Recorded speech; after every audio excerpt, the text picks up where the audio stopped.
Buhay? Saan? Tangin. Baka tumaon.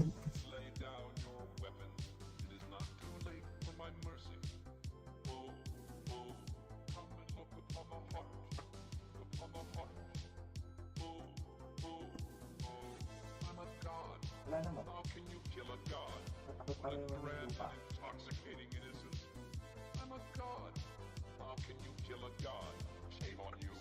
Okay ba kayo?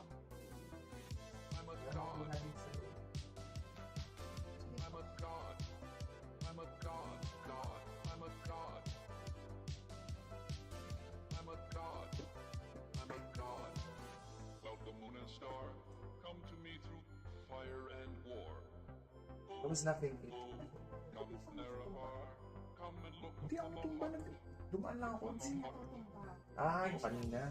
No. Hindi ako nahihilo na. That's good. It's just me moving clumsily and nagmamadali.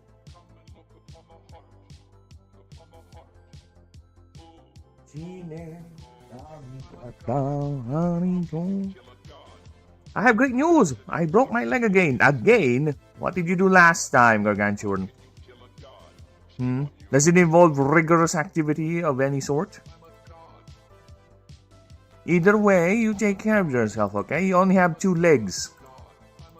And I promise you, having 1 leg does not work really well. Okay? You need 2 legs to move around. And people say there are prosthetics. But you know what? Nothing beats having an actual leg. We are not yet in the point where prosthetics are so advanced that we can do cyberpunk and cybernetics and all that. So advanced that we can do cyberpunk and Okay, done. Okay, I heard my voice. I'm fine. I don't need anything else. But either way, you get that leg fixed. Grab a masseuse or here in the Philippines we have hello, Fraxton. Hello. Here in the Philippines we have things like fate healers where they would do a slap like this. They would slap the pain area. They would rub some oil into it, then just pray over it. There's even a much more fun one where they would just grab leaves and produce some sort of a poultice, like some fantasy setting. Then rub it on the pain area. Another one is they would actually spit on it. They would drink some sort of concoction or holy water, right? Or just spit. Just do that. Cube Life, hello. Yes, I am good. I am very, very good. A bit sleepy because I was trying to get a nap. Take a nap before the start of the stream. But my brain was like, no, I'm awake. Okay, then I'm going to start a stream. Then the moment I entered start stream, guess what? My brain was like, nah, I'm sleepy. Well then, F off then. Shut up. Deal with it. I am going to go ahead and read some rules, okay? I'm going to introduce the good folks. The starting creatures for the tabletop RPG / eventual PC game that we're working on. Okay, brain? Shut up. Silence. Silencio. I don't care if you're sleepy. We're gonna endure this. Because this might not be a long stream because I have things to do in a few hours. So we're gonna squeeze as much progress as we can. And as for offline work, I am done with the encounter rules. So that's another rule set done and a lot closer for us to open the Discord. So yes, here's the encounter rules. We are all set with everything. I even put in some nice updated god art. Because I am updating the god art as well. Why not? It shows growth, okay? My skills as an artist may be still... I want the elevator music. Well, unfortunately, Gargantuan, the elevator music, the one you gave me, the one I really, really like, got flagged for copyright. I can give you the other copyrighted music, though. the safe copyright music. The safe elevator music. Yeah, but the other one got flagged. Apparently, the 10-hour version was so long that it got flagged. Most likely, the shorter version does not get flagged because it's a short version. But the long version, yeah, unfortunately, it will get flagged. So you'll just have to deal with. Oh, no commercials, please. No Jollibee. I don't eat fast food anymore. Stop it. Stop it. I am not endorsed by any of these products whatsoever. Hotel Trivago. Fuck off. There you go. You'll just have to deal with the OG, the simple elevator music, because the other one got flagged. And having that entire thing play on a 5-hour video and everything is flagged, like red, it's not a good thing. It's quite the nightmare to deal with. So, we're working with that. That's what we get. And besides, I love the classic. The classic is still good.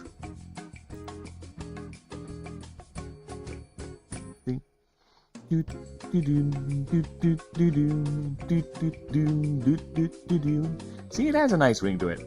So yes, I am also updating some of the art. Because I am learning. I will eventually get into further detail because I think the biggest weakness I have is the backgrounds, to be honest. I'll have to learn some disciplines on creating backgrounds and setting the mood. But, look at that. Look at that little Yethlix. Look at that. Actually, I'm so proud of it. I'm gonna post it on Discord. Because that's some good little Yethlix.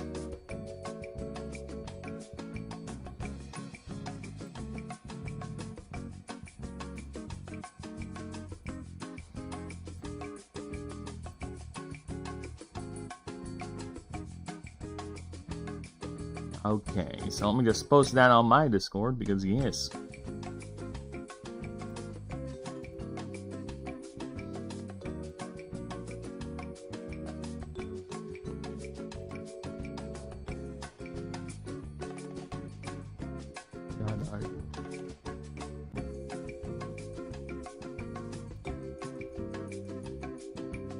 Ah, that is how proud of that art I am. I'm gonna post it on Discord.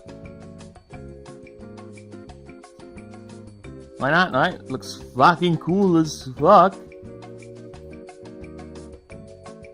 Alright, going back to the stream. Let's go ahead and continue. As I was saying, yes, I am done with the encounter docs. So here they are. It's basically one long explanation about the types of encounters you will, well, encounter in the game. The longest part is going to be the explanation for the fights. I have 3 examples of fights that I have placed here. So one is a 1v1, the other one is a simple 1v1, a simple back and forth, just so people can get familiar with the sequence. And the other is a little bit complicated back and forth with an interrupt. The other one is showing an actual 4x3 fight, right? Multi-creature fight. So yeah, it shows the turn order, the things that can be done, and what works, how to counter speed, and all that. You know, just basic, not really basic, but advanced methods of play. So yes, we got that set up, we got that done. And now I'm currently working on, offline at least, on the expedition mode, which is the main game mode we will be working on. I will refrain from rewriting the world document for now, since we're not going to use that for the test runs anyway, for the test games. So we're just gonna go ahead and have a rule for the actual game mode we're going to be playing on. So once this is done, rewritten, I am going to go ahead and post all these on Discord with a, what do you call that? Watermark? Yes, a watermark.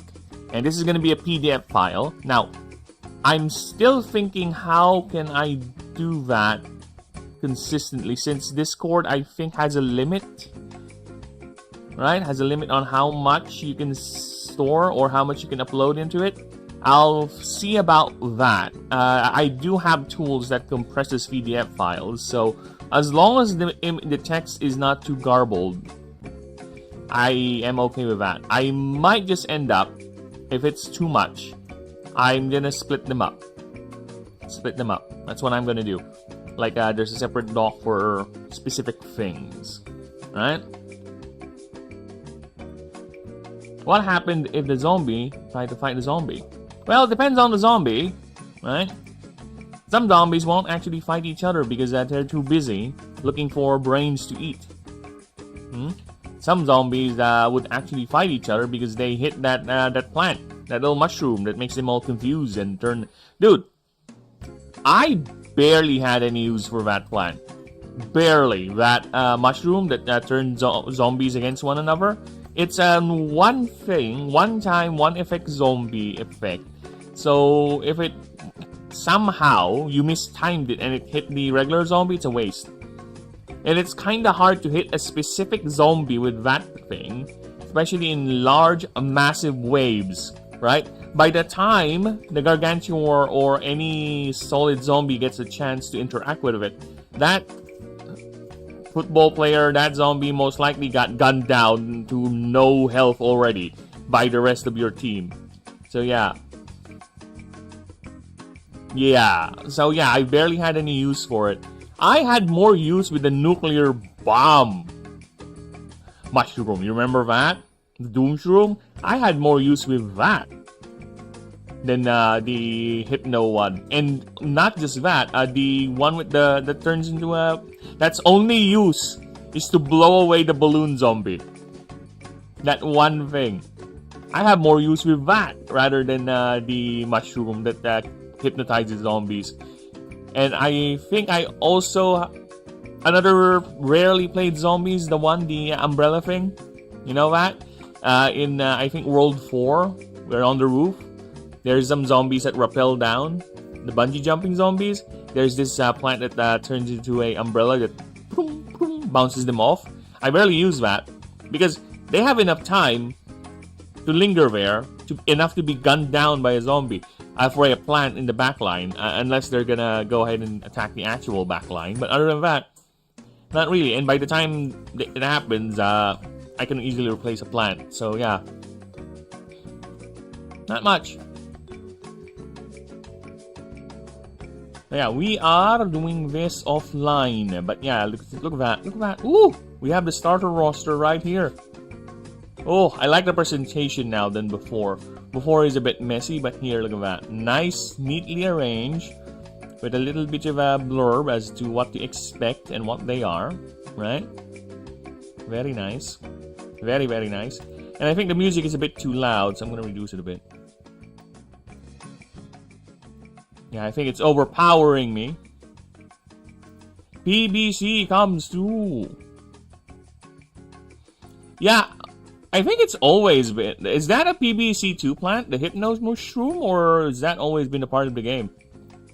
I did play a lot of PBC2, so I could have mistaken the memory on that one. So yes, here's the starter roster, and I won't do anything yet, but here's the current... Look at that, we have a secret one. There you go, have a teaser. Secret starter right there.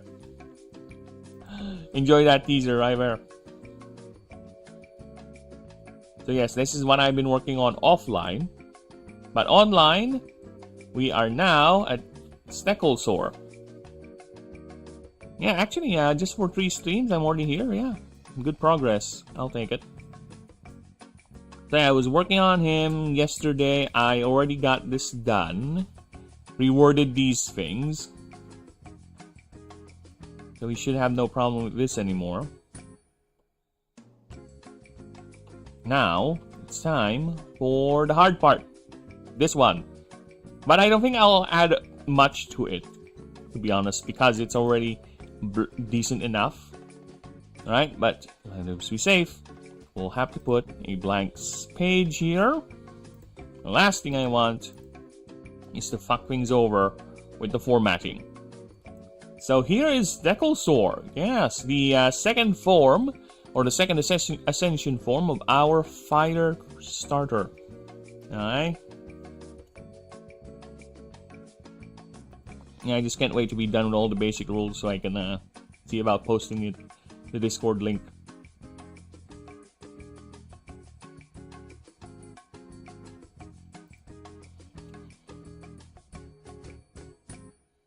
Sorry, just replying to a friendo.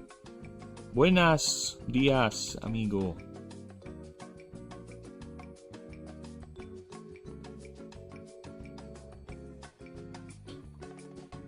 Okay. So let's go ahead and see what Decalsaur is all about. Decalsaur is a result of an ignitor being subjected to great environmental pressures. For ignitors having a largely sedentary lifestyle, they are very vulnerable to predation and massive changes in its biomes. Though it is not an easy ascension, as biologists have discovered, the creature needs a specific level of internal heat. To trigger the change. This is measured at, you know what, just to be safe, I'm gonna go ahead and reduce the font right now to 9. And let's see, okay.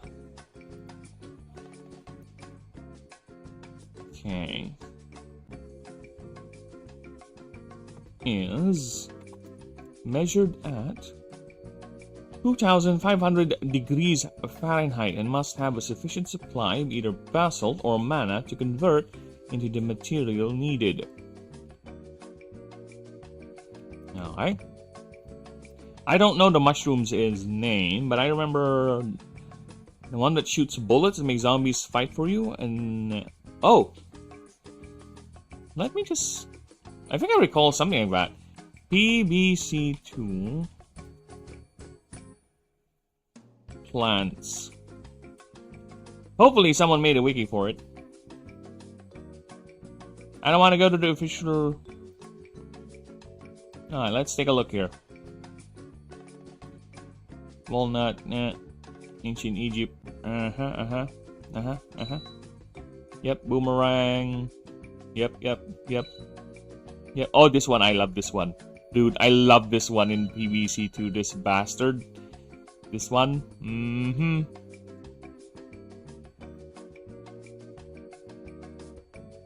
Yeah, I love this one. This one is fun too, but it takes too long to recharge. Cherry bomb. Oh, this one I remember. This is for the ice biome specifically. Okay. Oh, this one I like too. I just like the aesthetic of it.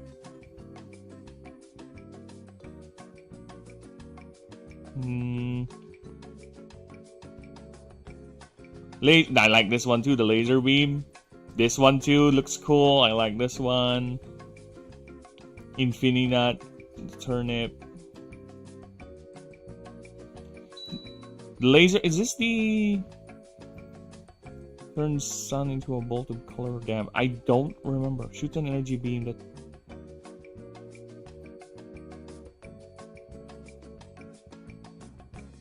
Dude, I don't remember this one, but I don't remember specifically how it works, but I remember liking this one too. Sunbeam. A lot of these I don't know. Spore shroom. Carrot. Perfume.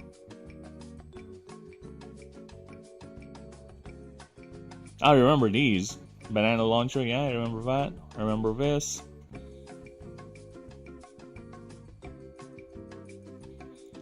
Power lily.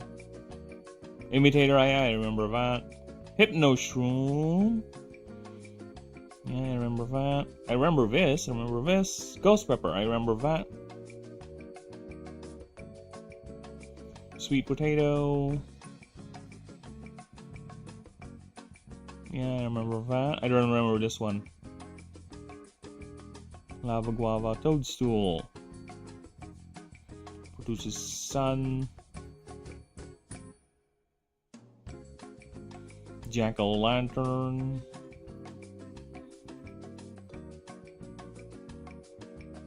Yeah, there's a couple I don't remember, since I did stop playing this game eventually. Now there's so many. I'm gonna commit to this fucking ring. I do not see something akin to that. Now, can someone make a PBC game with this roster?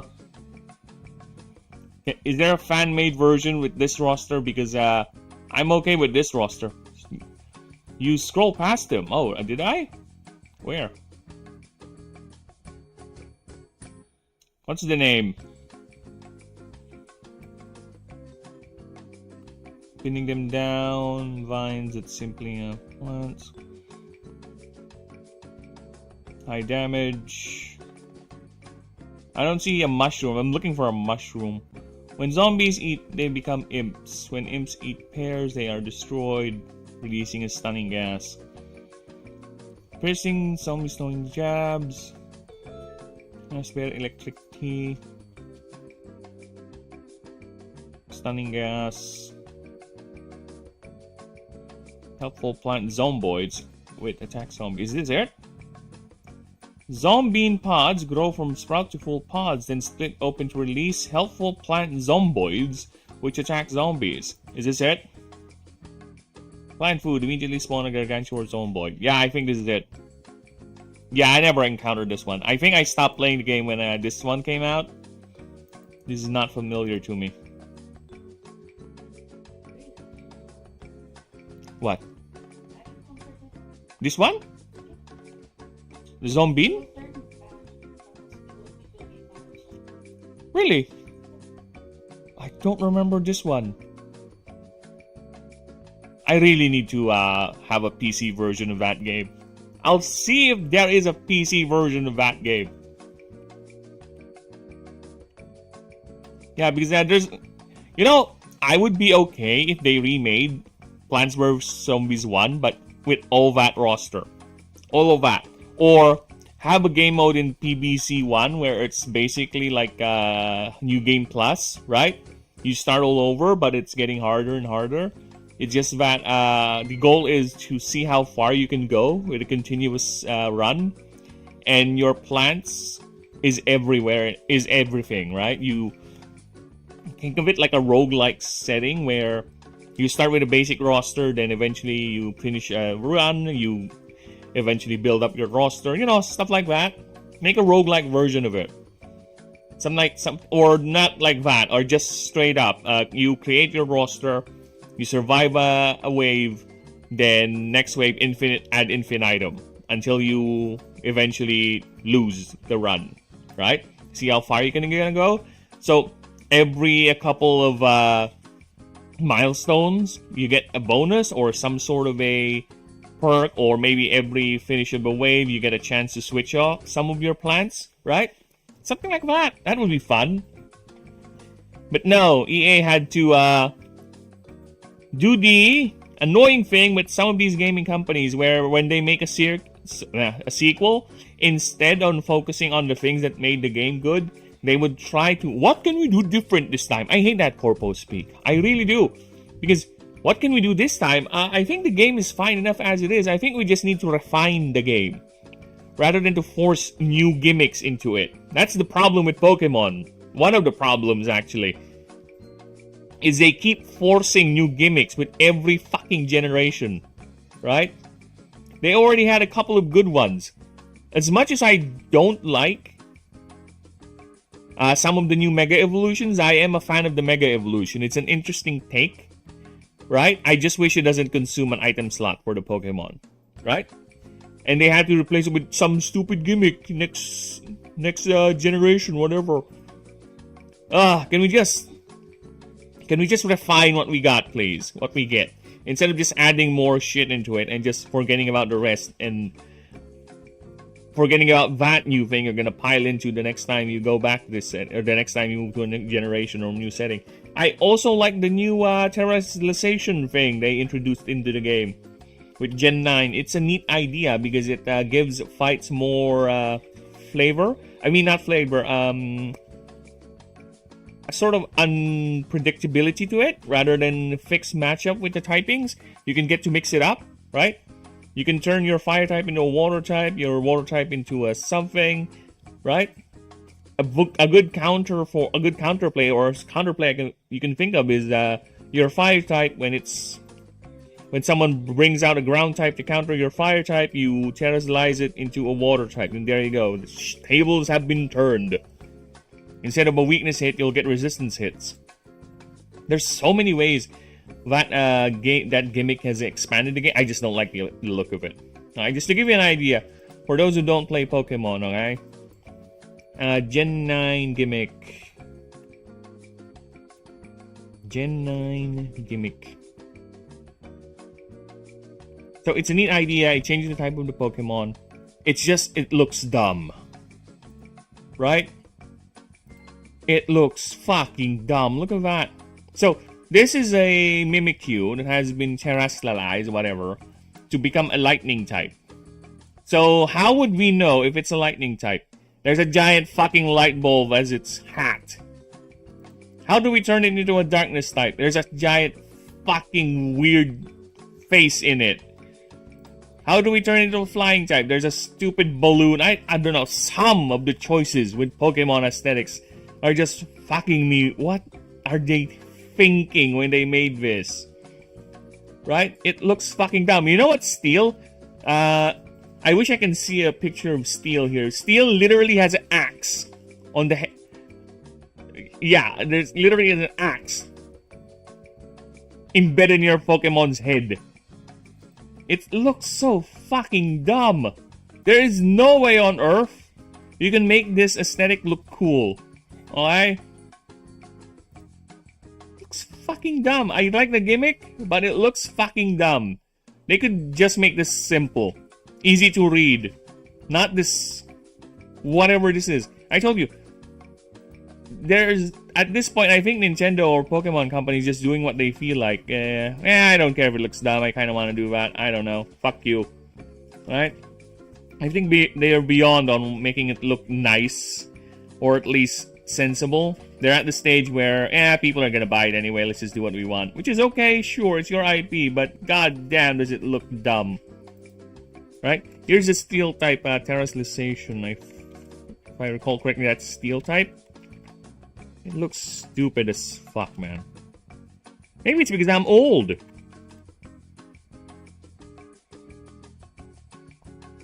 Where is the steel type terrestrialization?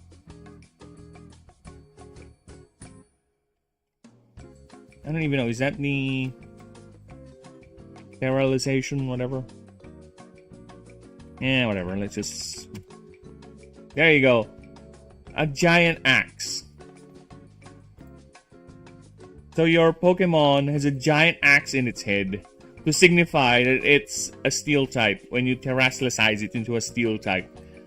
Again, what the fuck are they thinking with these ideas, man? It's just so odd. Okay, back to what I was doing. Then tangent aside. Alright. To convert into the material needed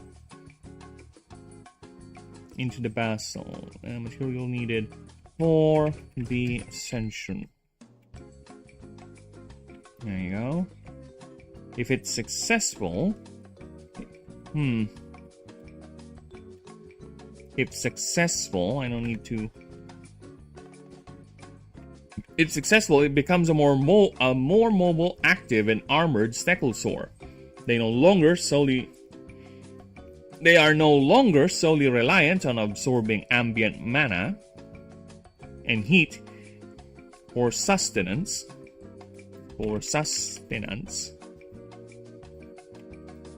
They are now also capable of consuming mostly any material they ingest, biological or not. They're capable of consuming mostly any material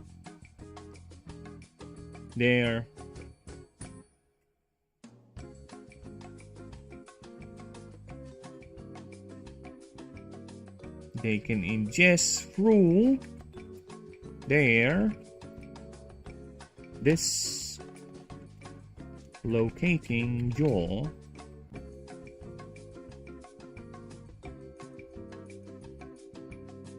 which can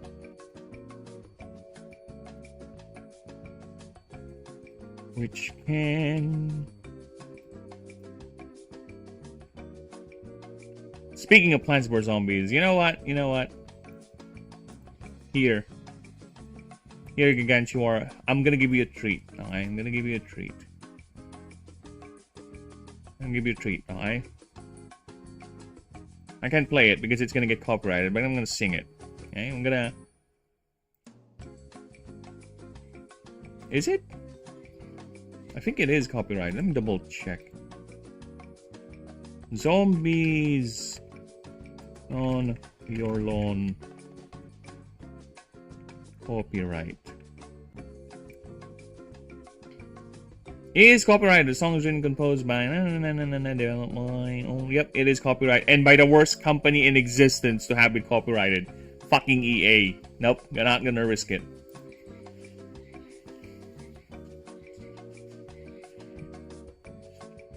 A zombie on your lawn. There's a zombie on your lawn. There's a zombie on your lawn. There's zombies on your lawn. Don't end it. To the top of my head. And the brains of the one who planted me here. And the sunflower vaccine. Our entire infantry. You got the taste of brains, you don't like zombies. I used to play football. There's Congo on my head. I have a screen door shield.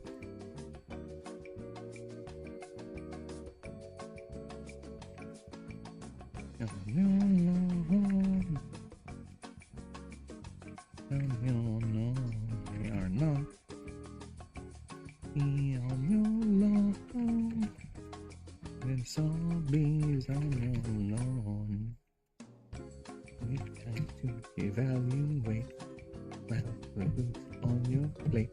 Brains are quite rich in cholesterol. So it doesn't matter. It will use the solar power. You have a long defense at any hour. And we'll break. They are not picky eaters and will consume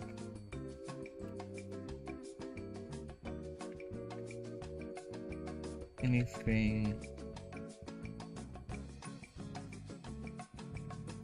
given to them, anything they fancy, or biological or not. This can range from small rocks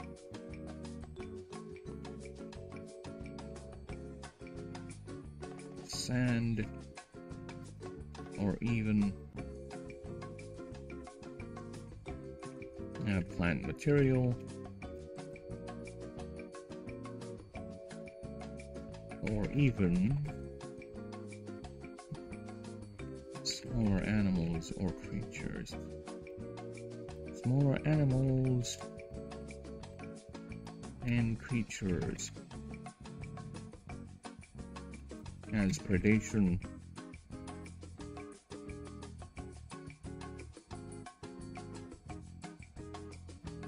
Has been observed,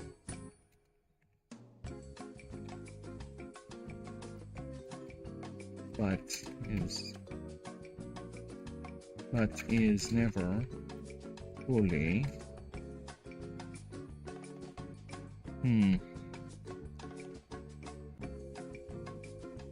but is rarely done, and only if the stegosaur is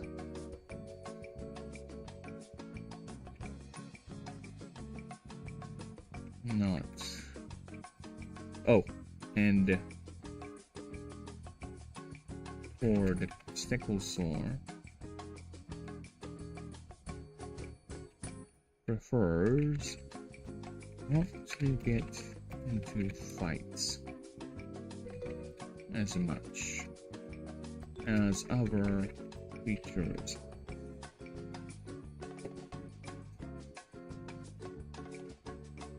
Though the creature preferred solid chunks, and the creature as the creature prefers solid chunks of rock, which it breaks down and converts into mana to fuel its metabolism.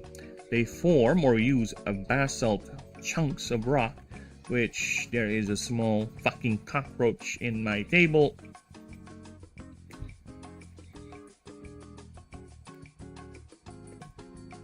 Alright, I'll be back.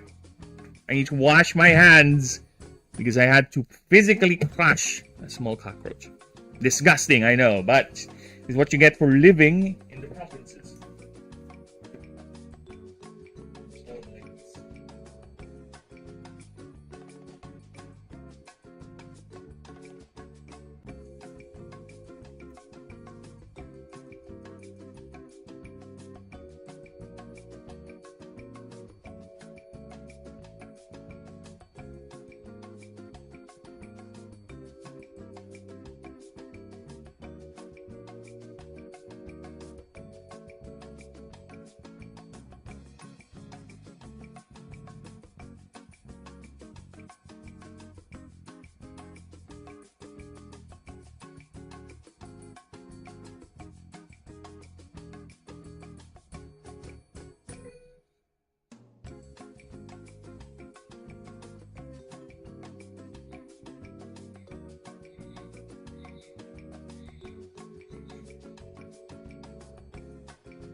Wait.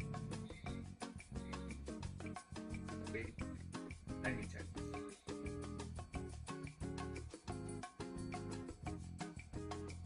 Yeah. Alright. I'm back. Cockroach goop has been cleaned. Let's continue. Where am I? Okay, converted into mana to fuel its metabolism, they form or use basalt as pieces of what researchers call geomechanical enhancements, creating armor pieces for all 4 of its legs. Armored pieces for all its legs, spiked plates that act as both protection and coverings for the exhaust spores.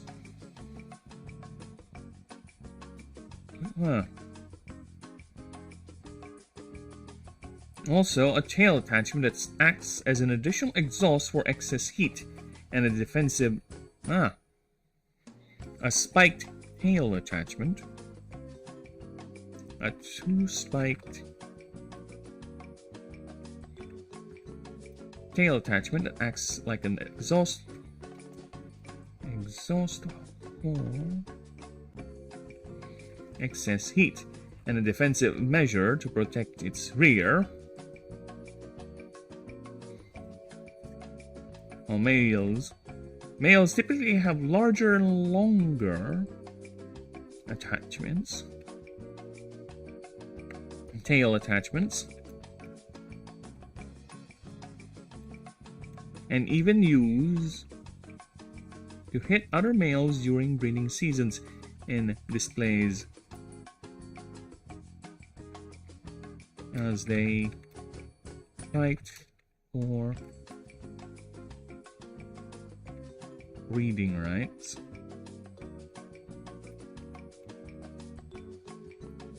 which these attachments have been comedically dubbed Basalter by both at first by biologists.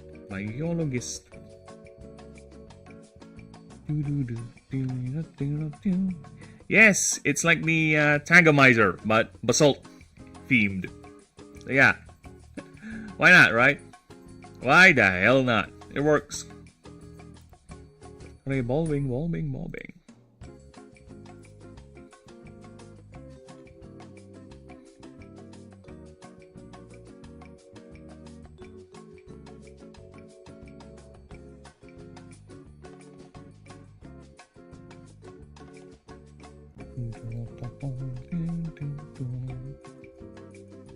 Sorry.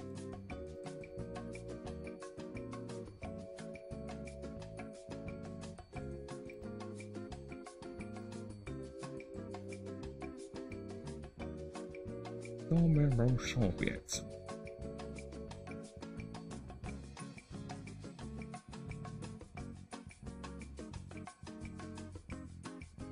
Sorry, just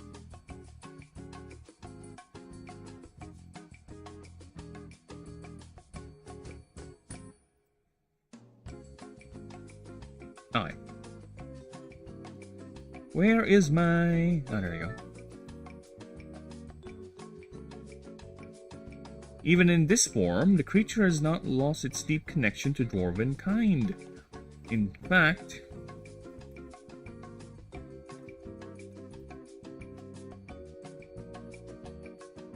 it is stronger than ever.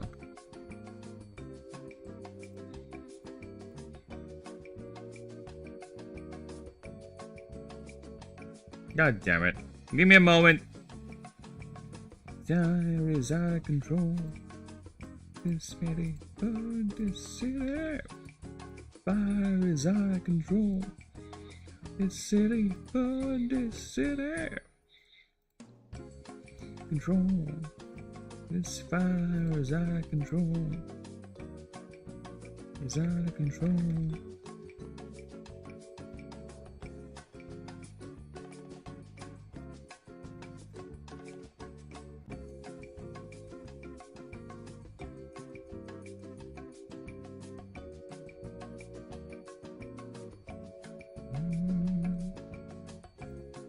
In fact, it is stronger than ever, as many homes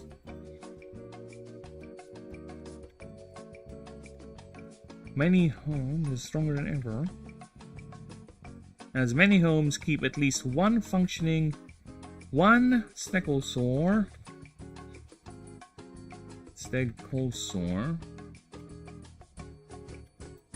functioning both as pet and a disposal unit, as a creature will consume anything thrown into its gaping maw, which is capable... Oh. I already have that over there.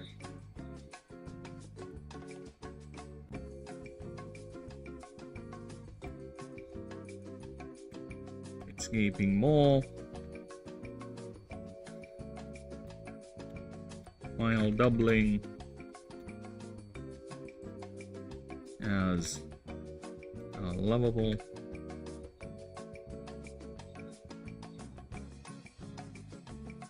family mascot. Such a lovable playmate for the young, for the children. There you go. Some breeds are capable of just consuming invaluable materials like rock and sand, but regurgitate more valuable materials like gemstone and gold.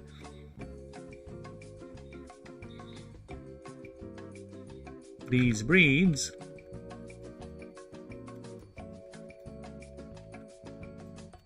are highly prized and fetch quite a lot.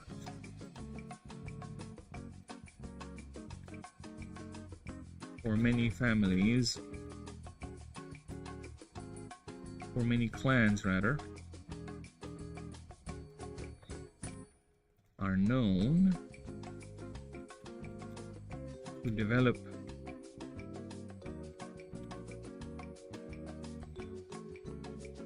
long-standing feuds over the is that not how you spell feuds? I guess it's the other way around. Okay, feuds in regards to ownership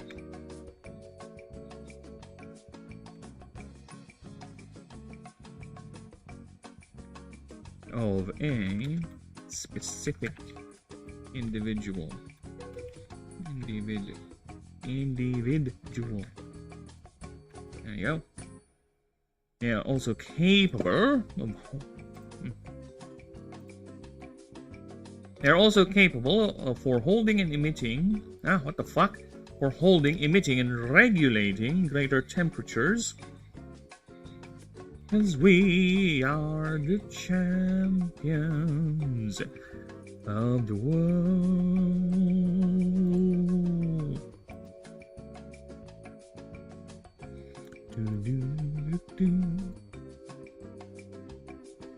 Now, I couldn't call me pain and fortune that anyone owns with it. I got them all.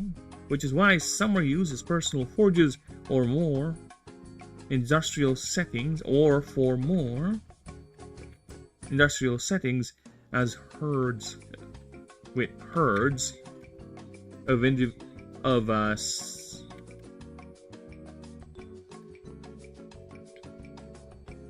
The champions are housed and constantly fed a stream of materials to be converted. Champions. We are the champions. With the Butterfield Corporation reported to house 10,000 herds, each 50 individuals, in specialized pens. In specialized pens called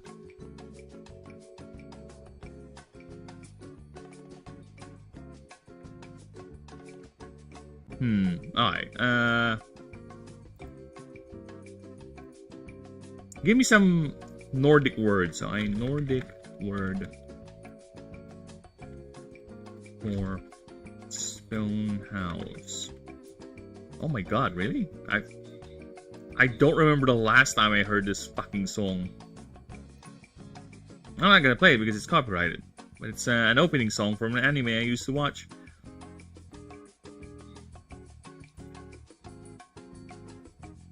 Stone house.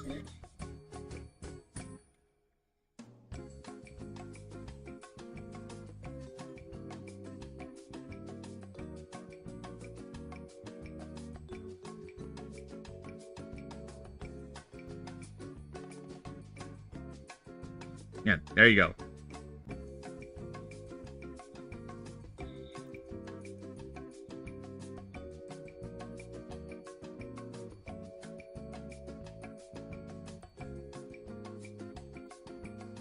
Sorry, again, I haven't heard that song in a while. Let me repeat it. Alright. That was from Overlord, if you people are you're curious about it. It is an anime that I was curious and found intriguing at first. Then eventually, I think by season 4, I got bored with it and just didn't follow through with it.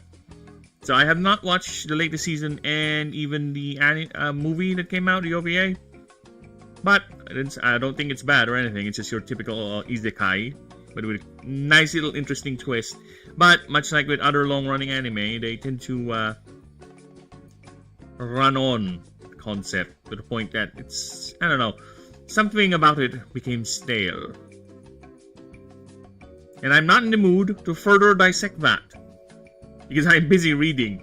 Okay? In the wild, this mastery of thermal control is used sparingly due to its high mana requirements. However, if such a need presents itself, whether for defense or displays of dominance, their flame projections can be seen from vast distances, filling the horizon with bright orange plumes.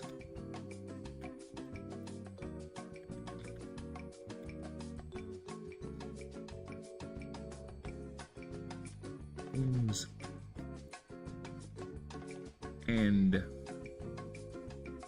in some cases, and even creating showers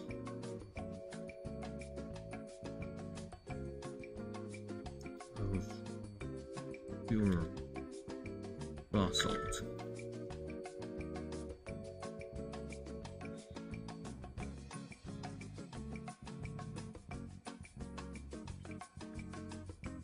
Such displays, these displays, its frequency increasing, especially during breeding season,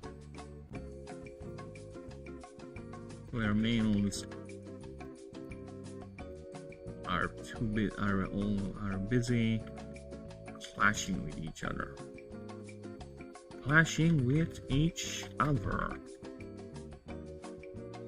There you go.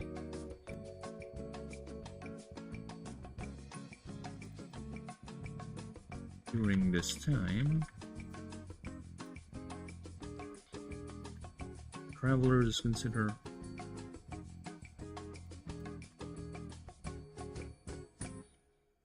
most travelers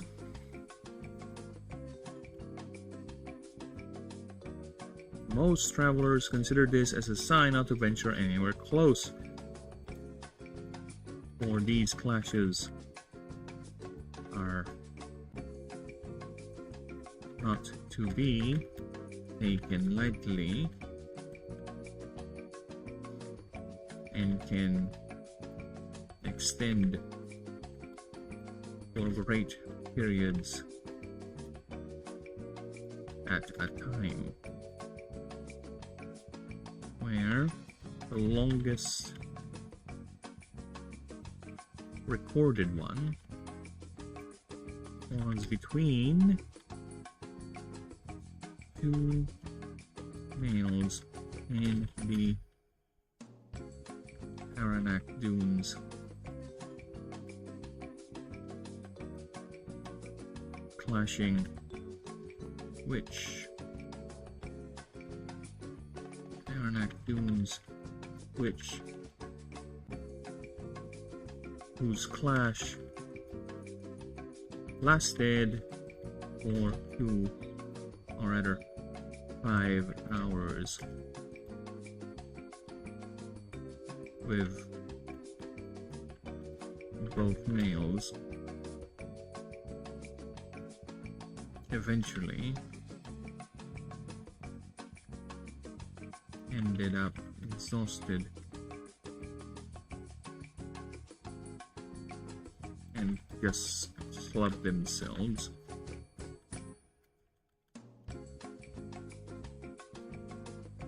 with their basalters.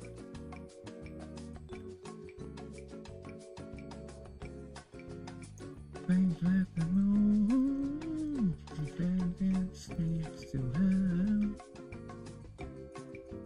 Some get the real gun, turn the place to the ground. Turn fire in the sky. Yet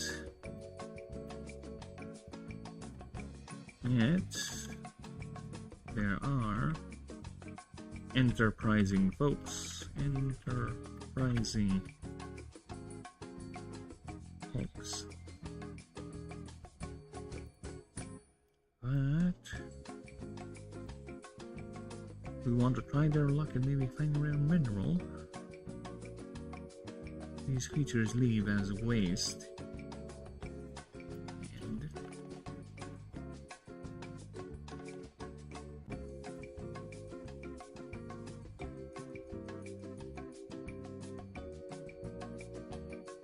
but sometimes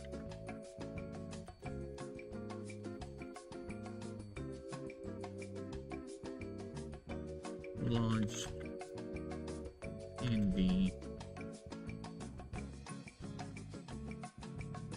loose plating day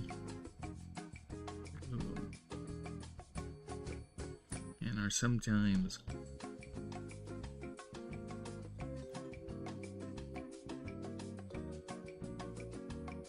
which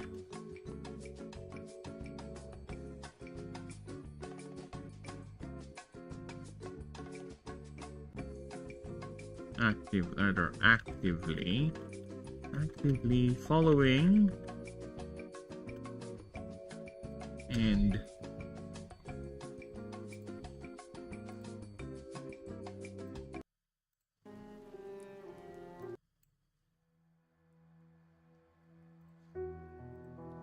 and pursuing and rather stalking these wild herds.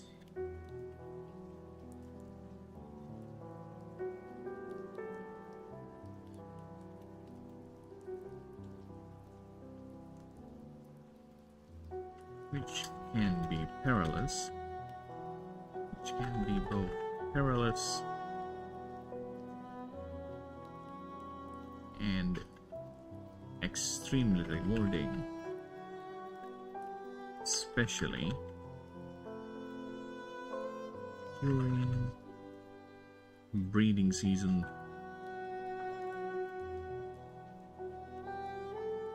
There you go. Yeah, I told you there's not much to add. Fucking nearly doubling its length. Yeah, I told you there's nothing to add. Literally nothing to add. F off. This is what? Font 9? Yeah, totally nothing to add. I'm trying to get a picture. Thank you. There you go. Yeah, totally nothing to add. Fucking idiot.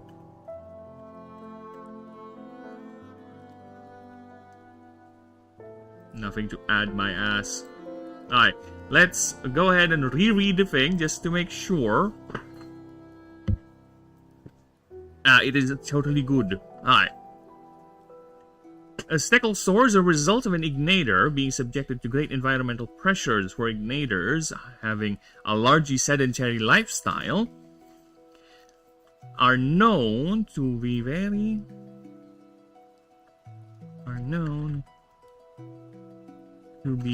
vulnerable to predation and massive changes in its biomes. Though it is not an easy ascension, as biologists discovered, the creature needs a specific level of internal heat to trigger.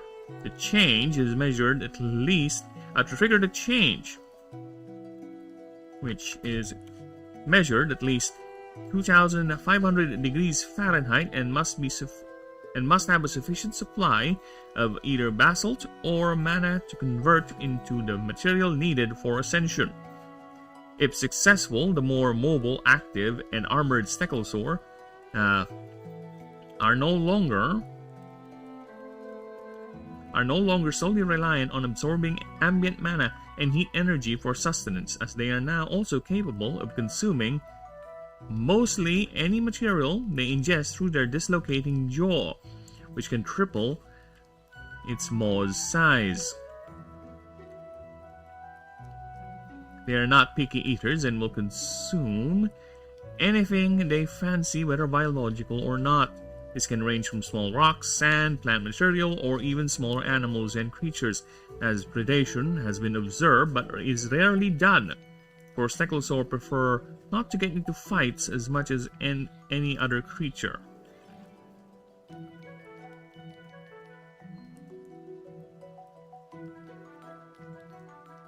As the creature prefers solid chunks of rock, which it breaks down and converts into mana to fuel its metabolism. They form or use creature unless necessary. Unless necessary.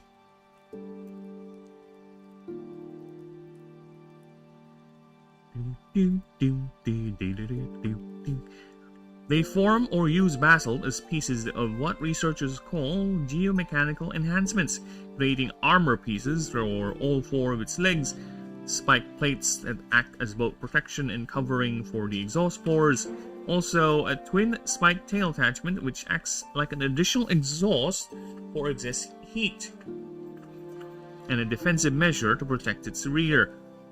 Males typically have larger and longer tail attachments and even used to hit other males during breeding seasons as they fight for breeding rights. These attachments have been comedically dubbed basalter by biologists. Even in this form, the creature has not lost its deep connection to dwarven kind. In fact, it is stronger than ever, as many homes keep at least one stegosaur functioning as both pet and disposal unit, as the creature will consume anything thrown into its gaping jaw, while doubling as a lovable playmate for the children. Alright, I'll be right back. I need to turn on the fan. It's getting a bit steamy.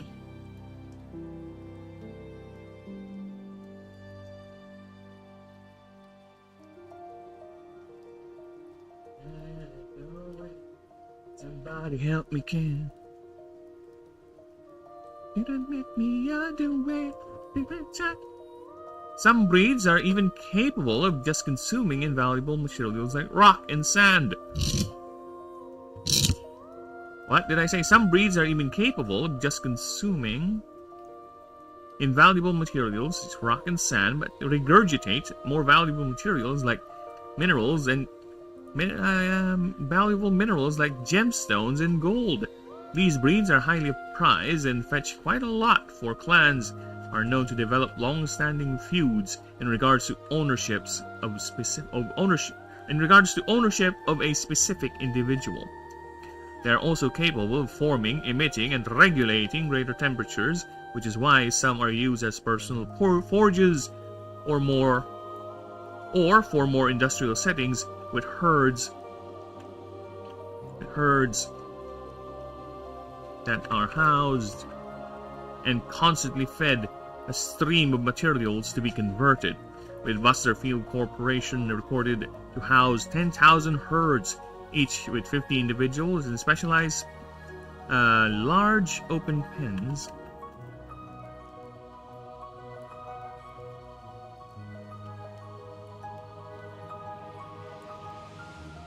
Called Stegenhausens. Stegenhausen! I prefer Stegenhausen, yeah. In the wild, this mastery of thermal control is used sparingly due to its high mana requirements. However, if such a need presents itself, whether for defense or displays of dominance, their plane projections can be seen from vast distances, filling the horizon with bright orange plumes and even creating showers of pure basalt. Its frequency increasing, especially during breeding, where males are busy clashing with each other. Most travelers consider this a sign not to venture anywhere close, for these are not to be taken lightly and can extend for great periods at a time. Where the longest where the longest recorded one was between two males in the Arenak Dunes, whose clash lasted for 5 hours, with both males eventually ended up exhausted and just club themselves with their basalter.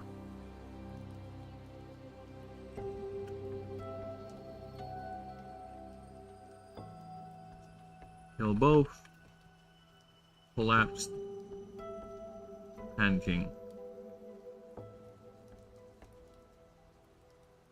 And the females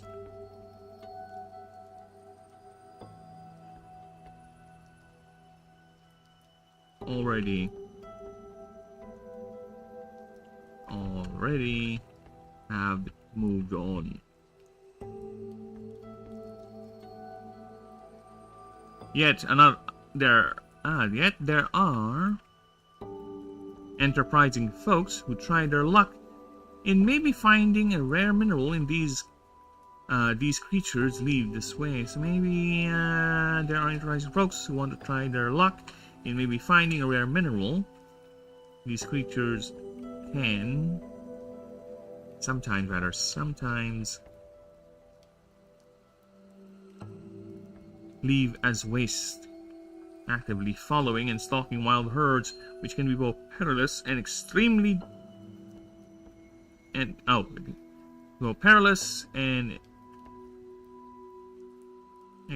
what? Perilous, especially during breeding seasons. There you go. Nice. Okay, so that's the Stegosaur. So one last reread just to make sure we are good. Alright? Because again, this is also doubles up as me introducing the creatures to you guys and also as a proofreading session. So, okay. Next, again, a Stegosaur is a result of an ignator being subject to great environmental pressures. For ignators, having largely sedentary lifestyles are known to be very valuable or vulnerable to predation and massive changes in its biomes. Oh, fuck off. Though it is not an easy ascension, as biologists have discovered, the creature needs specific level of internal heat to trigger the change, which is measured at least 2,500 degrees Fahrenheit, and must have a sufficient supply of either basalt or mana to convert into material needed for the ascension. If successful, it becomes more mobile, active, and an armored Stegosaur. There are no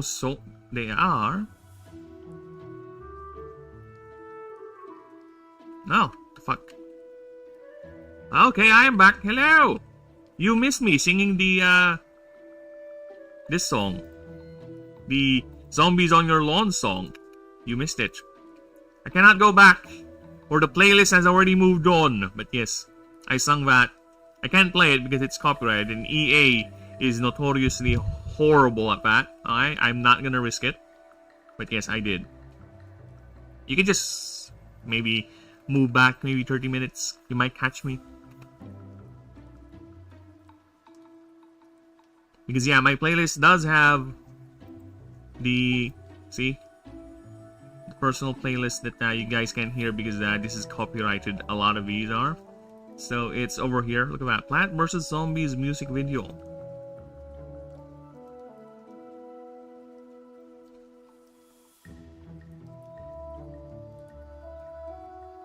Mostly any material they ingest through their dislocating jaw, which can triple its maw size.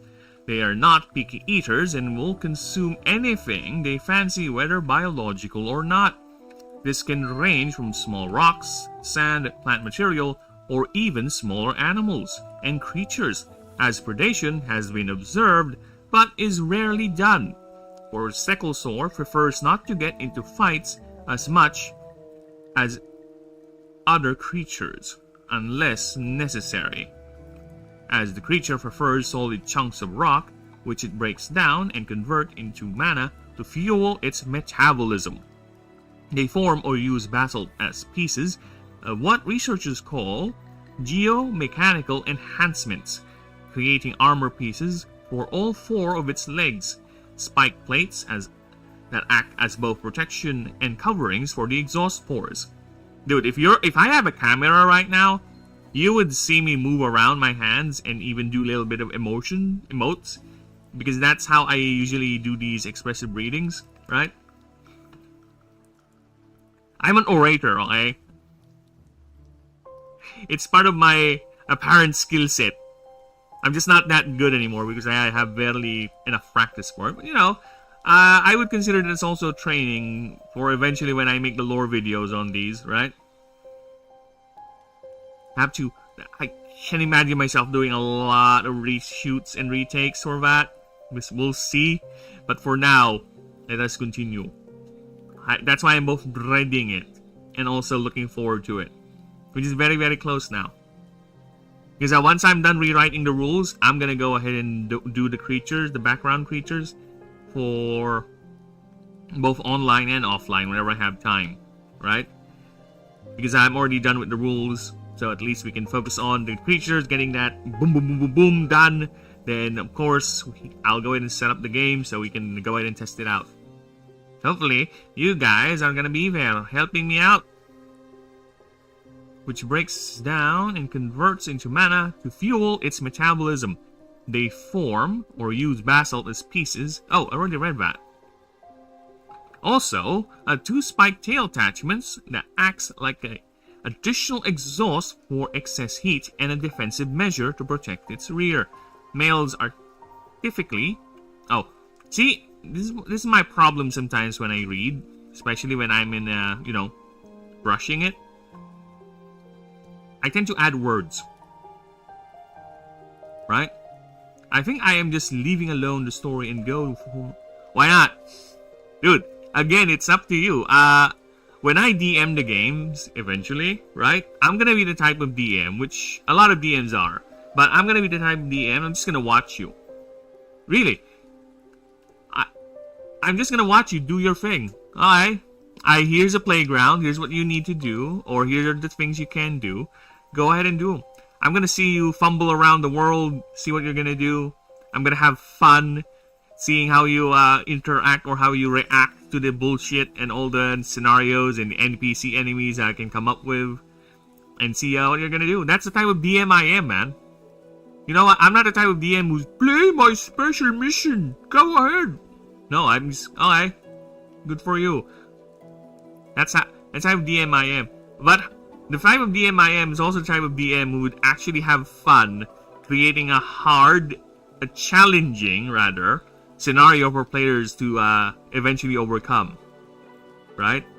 I'm the type of dickish DM who would have fun seeing people get blasted by the scenario and actually, instead of getting annoyed at me, and actually trying to break it.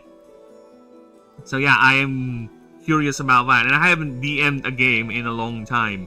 Actually, the last game I DM'd was probably when I was still playing Pokemon with my friends. Not probably, was actually the time when I was playing Pokemon with my friends with the homebrew Pokemon rules I came up with. Right? That was during my teenage years. I like to say that's like 20 years ago. How old are you, Burb? Too fucking old. I wish I was younger, so I have more time, and my body doesn't always complain about, oh, your kidneys, oh, you're sleepy, oh, health, fuck off, body. Alright, where am I? Oh yeah, I'm here reading. Some breeds are capable of just consuming invaluable materials like rock and sand, but regurgitate more valuable minerals like gemstone and gold. These breeds are highly specialized and fetch quite a lot, for clans are known to develop long-standing feuds in regards to ownership and specific individuals. They are also capable for holding, emitting, and regulating greater temperatures, which is why some are used as personal forges or for more industrial settings, with herds that are housed and constantly fed a stream of materials to be converted. With the Butterfield Corporation reported.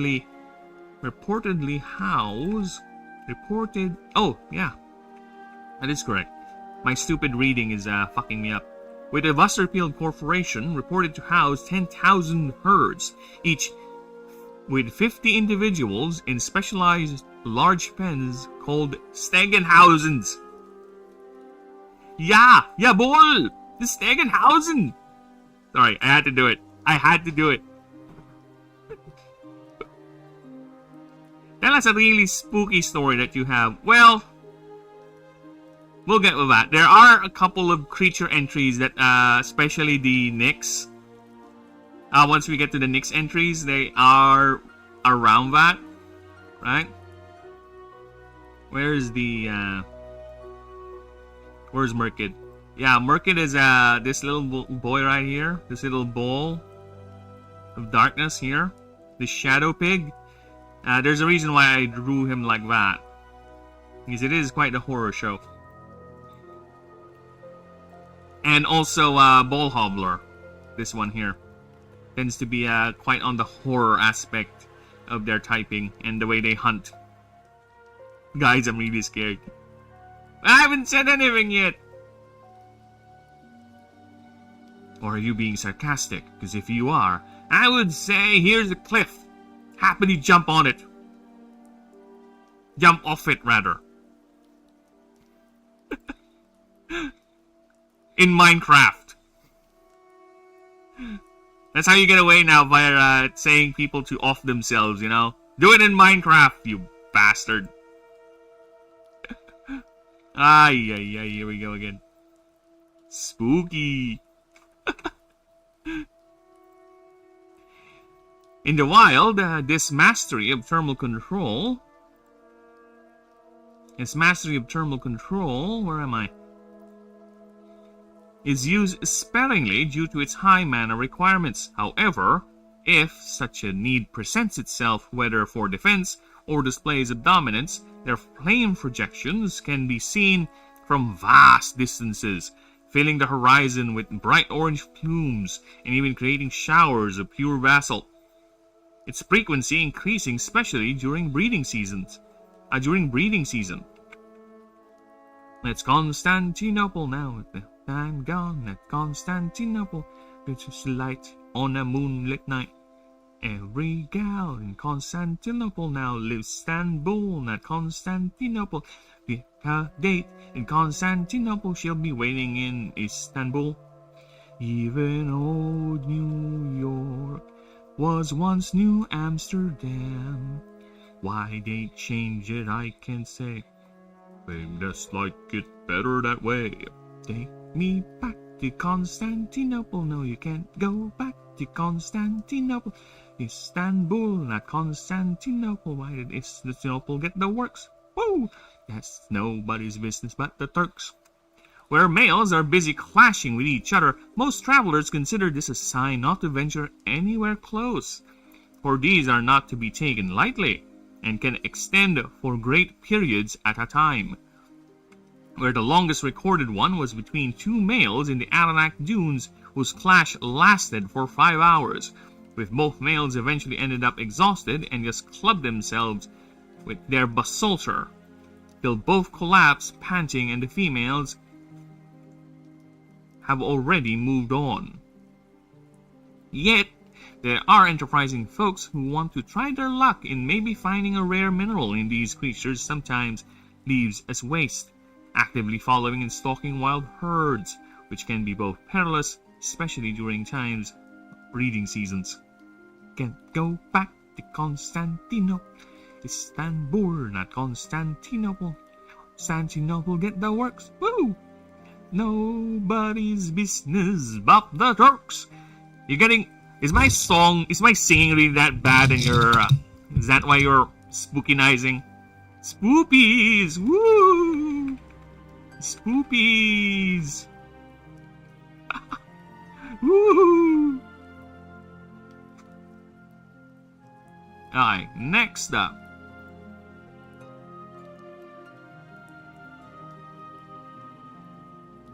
The final form in the line, Alderon. Basalt plates now magically enhanced to also contain a core of magma used for channeling arcane power and also for consumption. These plates float around and controlled via the creature's arcane focus. Creature is rarely seen outside its protective shell. Its limbs are now nothing but stumps replaced by 4 arcane Basalt legs. So yes, this is the final form, the Alderon. I really like its concept, the idea. I would say it's like an Iron Man psychic creature that uses the rock plates as its armor. Right? It controls these plates using its magic, like psychic energy, if you will. And it has 4 legs that actually support it, but it's detached. It's actually just floating. And it has these 2 massive appendages, which it can morph or change depending on what it needs. So its default lies like this. Imagine it's the Basalter, but 2 of them now, and they're detached and floating around. So yeah, I really like this concept because one of the things, a lot of this is my, I won't say frustration, my disappointment in some of the Pokemon designs lately, where a lot of Pokemon starters, eventually, especially the fire starters, just ended up either a fighting type or some bipedal thing. The only fire starter, well, to be fair, the 9th Gen fire starter was actually a break from that formula, which is a welcome change, to be honest, right? But for so long, starting I think Gen 5, right? It's been either a bipedal monkey, a bipedal boar, a bipedal, right? I think Gen 5 has a bipedal chicken. It's just lucky that I like Blaziken, okay? And you can also argue that Typhlosion, the famous Typhlosion, is also a bipedal creature, but it's more of a ferret. It just standing up, right? At least it's more animalistic with the other iterations. God damn, you literally have Sun Wukong, right? And the other one is the fire pig, right? So yeah, whatever. I don't know, to each their own, right? But I really don't like Gen 7's fire starter. Torocat? It started out okay with Litten, right? But I don't like. Again, I find it. Look at that. It looks nice with the first evolution, the first forms. Then it turns into a fucking. No, Torocat is a second form. Well, what's the 3rd form? I forgot. What is your 3rd form? There you go, Incineroar. Look at this thing. It's another luchador. See, even though it's a darkness type, they cannot really get away from the fighting fire type. They so love to make with the fire starters. Again, it's straight up fire monkey, another fighting type. Dark again, but its Emboar is basically the same thing as Incineroar. See? Big chunky pig. You know what? I kind of like Emboar over Monferno. I mean, Monferno over Infernape. Right? But it's basically the same idea. And fire pig standing up. Ah. Ah.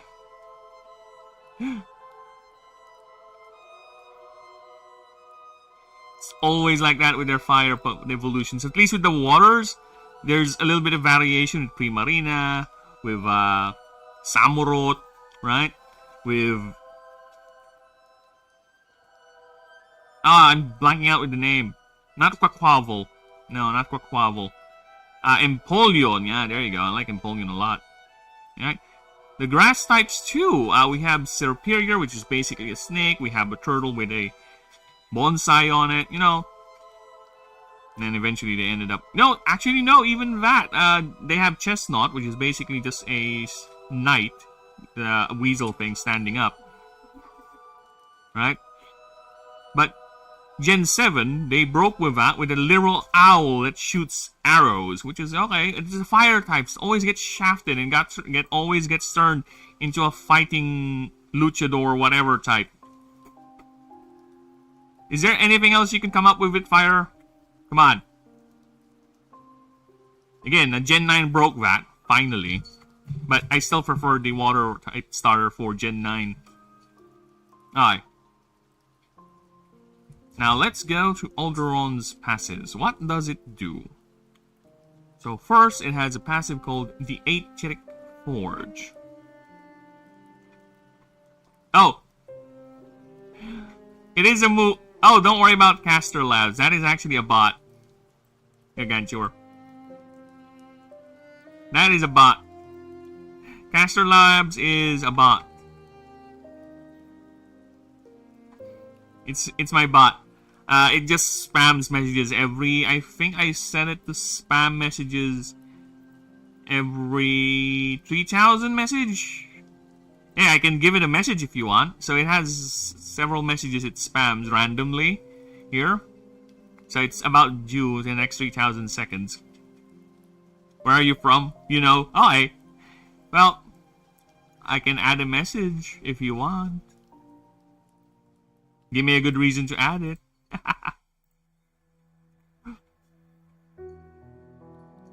Make it say like weird things like I love Trump. Trump did nothing wrong. I'm sure someone in chat or whomever lurking is with the streams is gonna fume when they hear that. Personally, I don't care. Okay, Trump is old. A lot of these, the main problem with all these presidents, these so-called leaders, is that they're too fucking old to properly function now. Okay, I think they're too geriatric to actually function as a proper leader. But you know what? Who am I? I'm just a random streamer from nowhere. Okay. All of them. I can make him say slot balloons. Why not? Let's make him say slot balloons.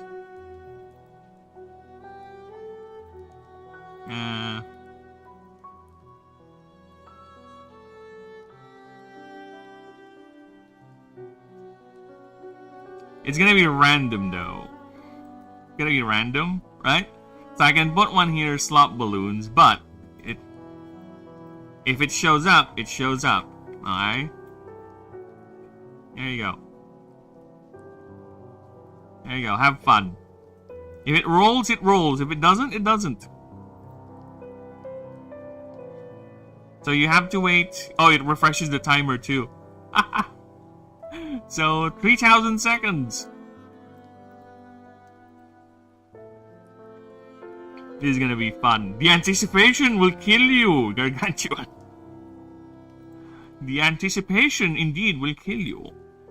Because it is the odds are actually against you. That is a 1, 2, 3, 4, 5, 6. 1 in 6 chance. Right? So let's see if you're lucky. This creature gets one more move slot. Choose either a tier 3 or below item in your inventory. Oh, okay. Okay, no problem, Garg. You are now dubbed as Sir Garg of House Chuan. How's that? Arise, Sir Knight, and may you bring glory to the realm. Alright, this creature has one more move slot. However, this move slot cannot... Okay, wait, never mind, that's dumb. There's one more move slot. Choose a tier 3 or below item in your inventory, or an opponent that already used. This passive becomes that activatable ability. An activatable ability that copies that item with X mana cost X times item tier times 2. If the chosen. Alright, because an activatable ability. Okay, so we need to clarify that up. This new activatable ability, this new activatable ability is only usable once per turn. Because I think you did 500 subs already.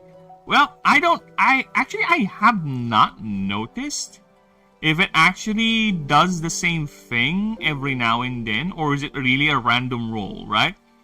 I have not noticed it do reuse the other ones, because I don't think I have gone for so long, right, where it has to re-roll the same thing. But yeah, I think I have not noticed it use the same thing.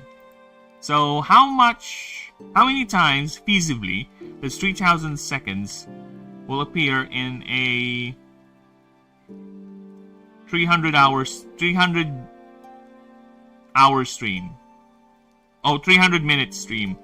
Because I usually go for 5 hours, right? So, okay, 3,000 seconds is what, actually? 3,000 times 60? Oh, no. Oh, fuck off. I'm bad at this. Answer me, Google.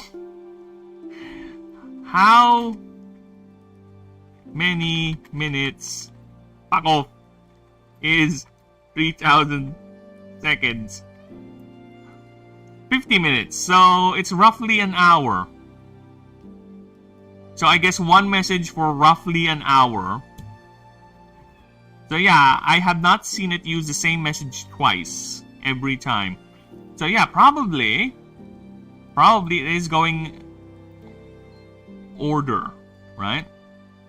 So, I'm not sure. All I know is that it says here, see, every 3,000 seconds it sends one of the following. So it's, my impression, it's random. The question is, will it resend the same thing? And there is only one way to find out. Alright. But I will be keeping that there. Right? And who knows? If it might not show right now, it might show in the next streams. Dude, I can have it even shout out other people, right? Sub to this, sub to that. Dude, there might be a time where someone's gonna, hey, can you shout out my channel? Sure, I put it in the bot. So I can shout out your channel. Then come later, I find out that guy's a PDF file. I was like, fuck!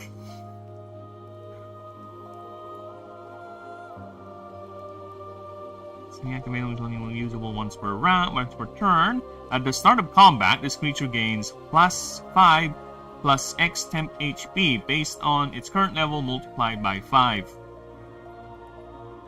Oh shit, that's a fucking lot! Wait. I sub to you, by the way. Oh, thank you! Appreciate that very much, Gargantua. And it's a lot, and I'm a step closer now to the sweet, sweet 500. The sweetest of 500s. Actually, the main goal is to get to 1,000, right? 1,000. Because to be honest with you guys, there is the goal of 8,000 watch hours to get part of the partner program, right? There is a goal of 1,000. Oh, the goal to be in the YouTube partner program, right, is 1,000 subs, 8,000 valid watch hours. So, and believe it or not, I've been going on doing these streams for like maybe close to since April, and it's only been a while since I started doing the everyday sort of stream. So currently, let me just check. I am at the... Look at that. I'm already at... Oh, sorry, Garg. Sorry, Garg. See, look at that. I'm already at 2,000 watch hours for the eligibility. So, the main challenges, I think, for me is the subs. I just need to get that subs. I just need to break through that barrier. And once that's done, you know what? I'm fine. I'm fine. I don't need to be a million sub channel, okay? We don't need to be a million sub channel. I'm fine as long as I have a very, very active and very, very good community, okay? I'm fine. I'm a simple man. Okay? I have accepted my niche, and this is my niche, okay? It's a very specific genre of creature battler. And I am happy to build a community out of that.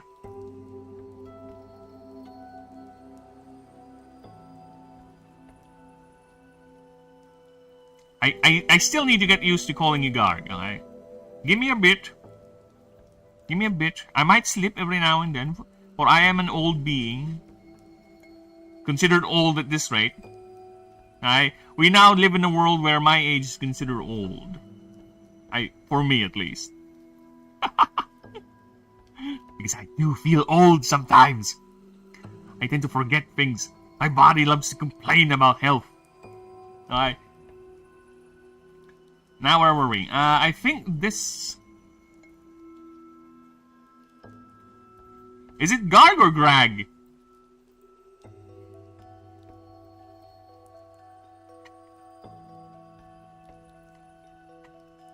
Garg!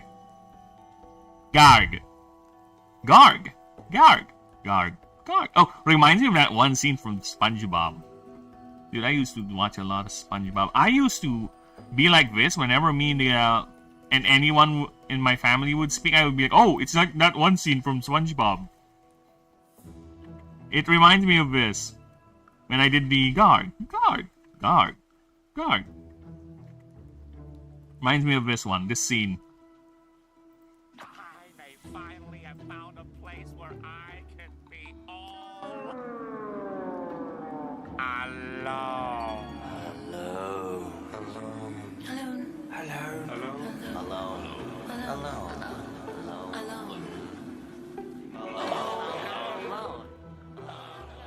That's some messed up shit. Old SpongeBob has some thought into their comedy, okay? Alright, back to what I was doing. So, target creature, start of combat, this creature gains 5 plus X temp HP. X is based on the current level but multiplied by 5. That is a lot, the more I think about it. Because come level 50, come level 50, that's gonna be 500. Oh, 250? Give me a few moments, okay? Give me a few moments here. Let me grab my handy dandy calculator, which is my Google. Google, help me!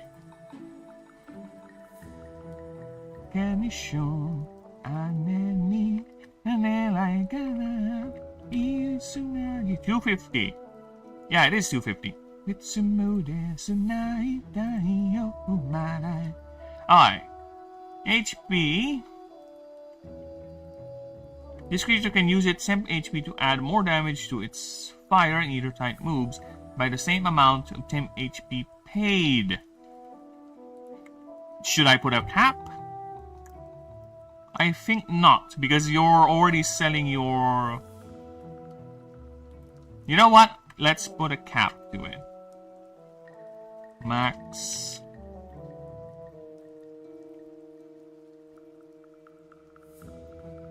Yeah, you know why? You know why I need to put a cap to it? Because look at this. The next clause.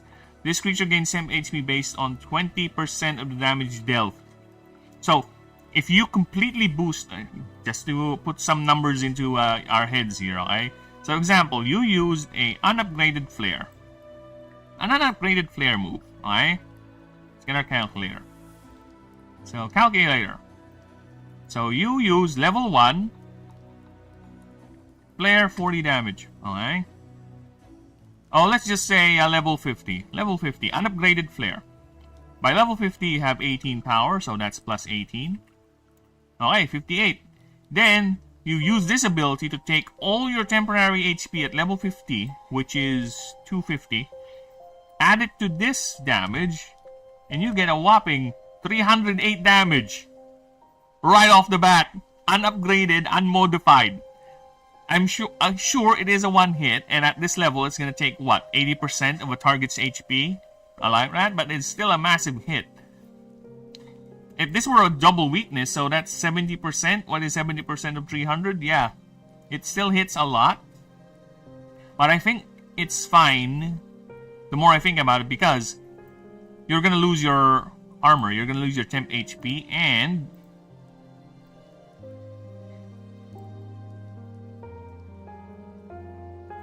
And, 308... What is 20% of 308? 20% of 308 is 41, rounded up 42. So you'll be getting 42 additional temporary HP back. So, I don't know.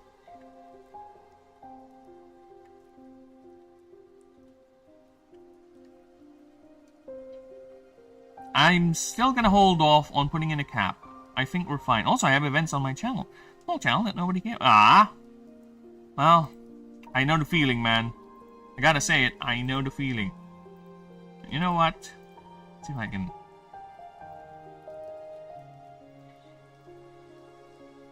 God damn it. Get away from me.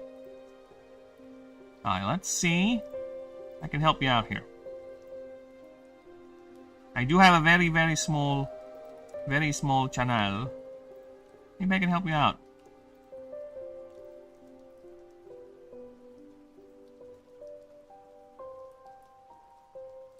Maybe I can help you out. Oh, I am subbed to you. See? Look at that. I am already subbed. I subbed because I don't want zombies to eat my brain. I checked your channel out, I think a few days ago, and I saw, oh shit. If I don't sub, a zombie's gonna eat my brain. It's like, oh shit, I better sub. There you go. I have subbed, so zombies won't eat my brain. My brain is safe. Because I do need my brain. I do need my brain to do things. I can't function, I can't do this project without my brain, you know? So yes, go ahead and check him out. Garg. I will refrain from reading the whole thing. My post has my drawing. Wait, let me just vet this first. No, not that I don't trust you, but I need to be sure. Oh, look at that.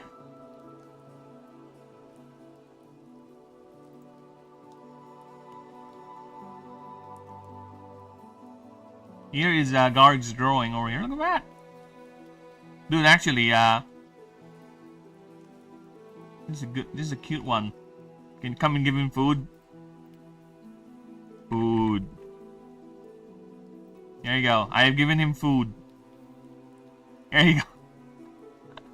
I have given him food. He has a little top hat too. Cute little top hat. There you go. The food has been given. I like that because it's a burb. I have burb bias. Alright. So yeah, I think I'll hold off with the max. Because again, you're buying out your defense. And unless you can somehow... You know what? Yeah, never mind. It's... I don't know.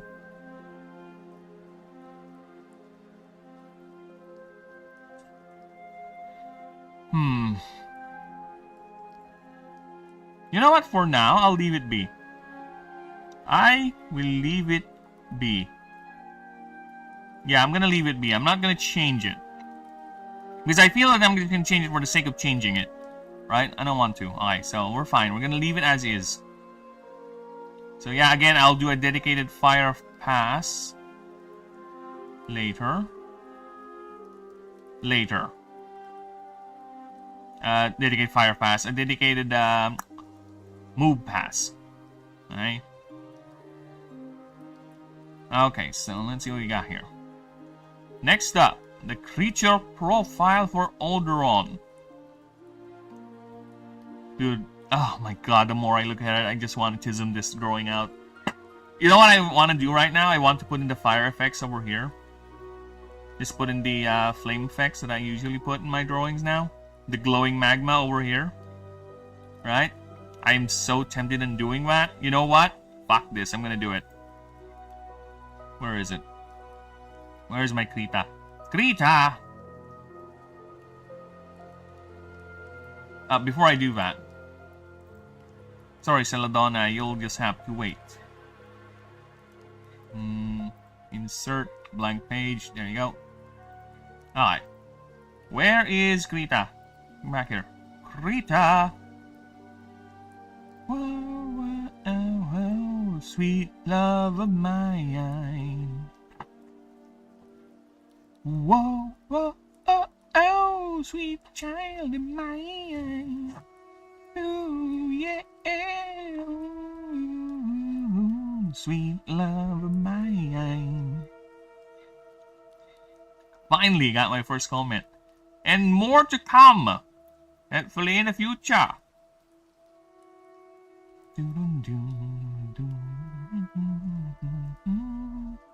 Alright. So, I cannot help it. I will go ahead and open Alderon's bathing scene first. Alright, I can't help it. I cannot help it. The more I look at it, the more I want to do it. Okay, we're gonna make that magma glow, baby.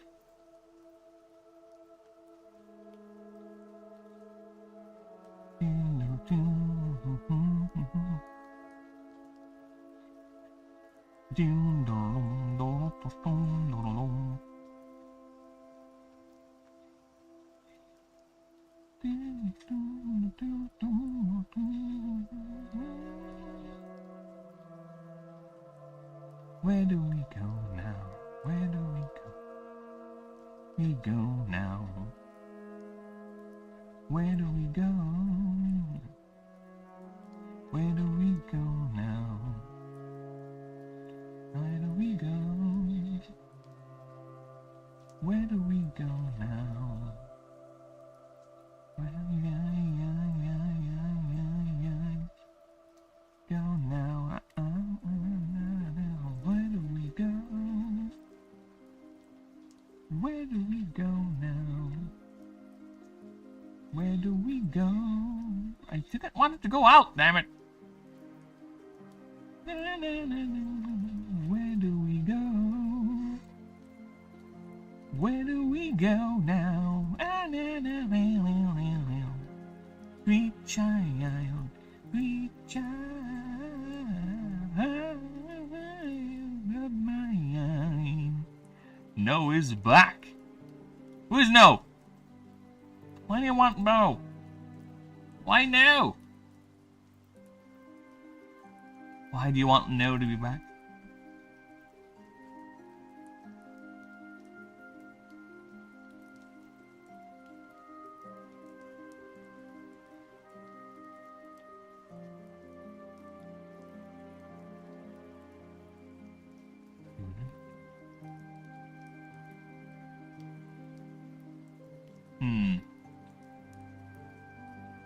I think this is better now, alright? Not too much. The thing I've learned about doing these things is don't... The singing... Hey! Can you help me? Sometimes the song just... I just ride the fury of the song, you know? Sometimes I just can't help it. It just springs up. The urge, the drive to do it. It's just there. Can you help? It's like whenever you hear a tune, right? You can't help but hum it. You can't help but go along with the flow. It's the same thing. Same thing indeed. We are but slaves to the music, you see.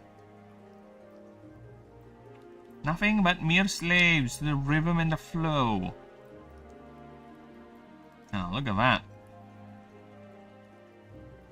Look what a little bit of glowing effect can do to a drawing, you know? Just a simple little glowing effect, and how much it adds to it. Look at that. Now I really want to do it on the other one too. This one.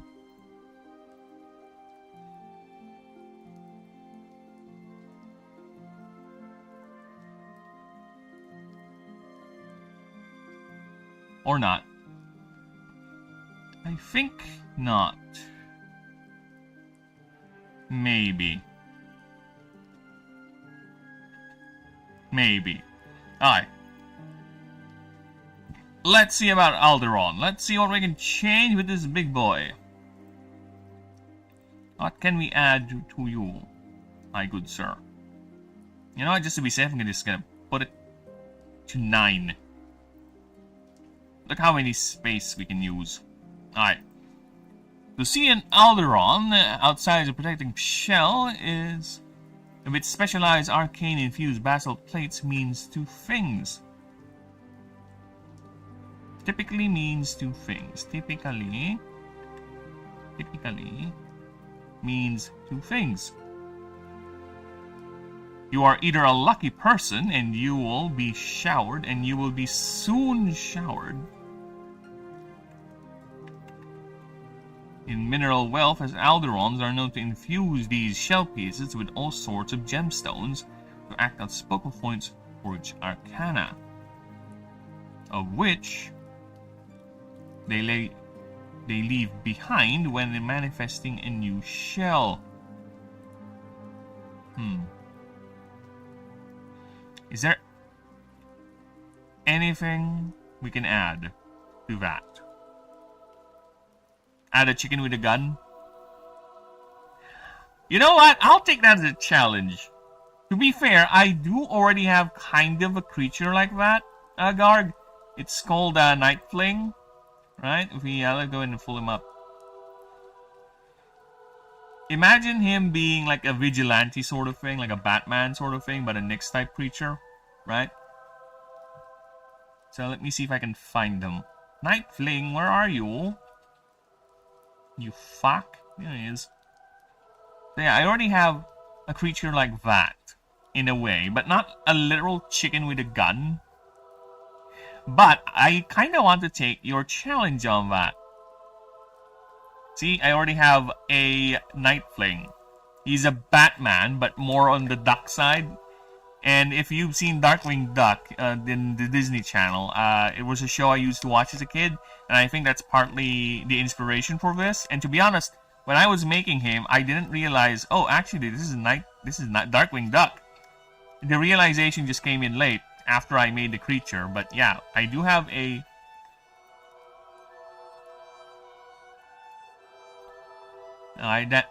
that may be one of the inspirations when I designed this bastard. It just came to me subconsciously, and I just realized that later on when I've actually done the drawing. But yes, we do have a Batman-esque burb creature already with gadgets. It's an Artifice Nyx type. Again, I have like 33 unmade creatures. I have a doc here, a list of all the unmade creatures yet. So, look at the creature folder. See? Look at this. These are all named creatures with drawings already. They just don't have the stats. That must be went. It went somewhere, alright. So yeah, I also have a couple of concepts here. Right? I'm gonna put in chicken with a gun. You know what? I'm gonna take that challenge. I'm gonna take that challenge, Garg. You know what? I'm gonna take that challenge, and I'm gonna make a creature with a chicken with a gun. It's an Angry Bird. Is it an Angry Birds? Is it a plane? Is it a knockoff Batman? It's Batman and Ashen. We have a Batman and Ashen. Ashman.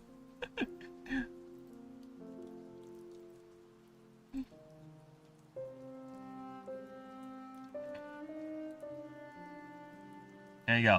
That challenge has been accepted. I'm gonna make a creature like that. Okay? I'm gonna come up with the concept of a creature with a gun. Chicken basically with a gun. We'll see. It probably could be one of the ascension or the pre-ascensions of the Phoenix creature that I'm thinking of. Right? We'll see. We shall see. I have accepted the challenge. I might even make an Angry Birds homage. Like, literally, they're just birds, like round bird-like creatures that hop around. Oh my god. Oh shit! Oh shit, okay, I need to pull that up. Where's the doc? Where's the doc? Oh shit, inspiration has struck me. Oh, I hate this. I hate this. Inspiration struck me like this. Dodo-like creature based on Angry Birds design profile.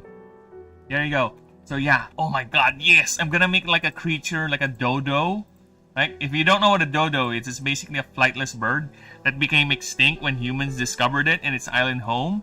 So I'm gonna make a creature like that lives in the Fragile Islands, and it's basically incapable of flight and doesn't have much legs. It's just basically a ball of feathers and fat that hops around with using its arcana, its magic. Ah, shit, yes, I have been inspired. I love it. I love it when inspiration comes in. It might even be tied as an evolution or an ascension for the chicken with the gun thing, where the creature eventually learns how to fight back when civilization starts to encroach on its home, and it does so by developing weapons. See, this is how my brain works, okay? This is how easy inspiration comes when it comes. And done. Okay. There's a couple of creatures I need to make, and I can't wait to get to the part when I'm back to making creatures, to be honest. But now...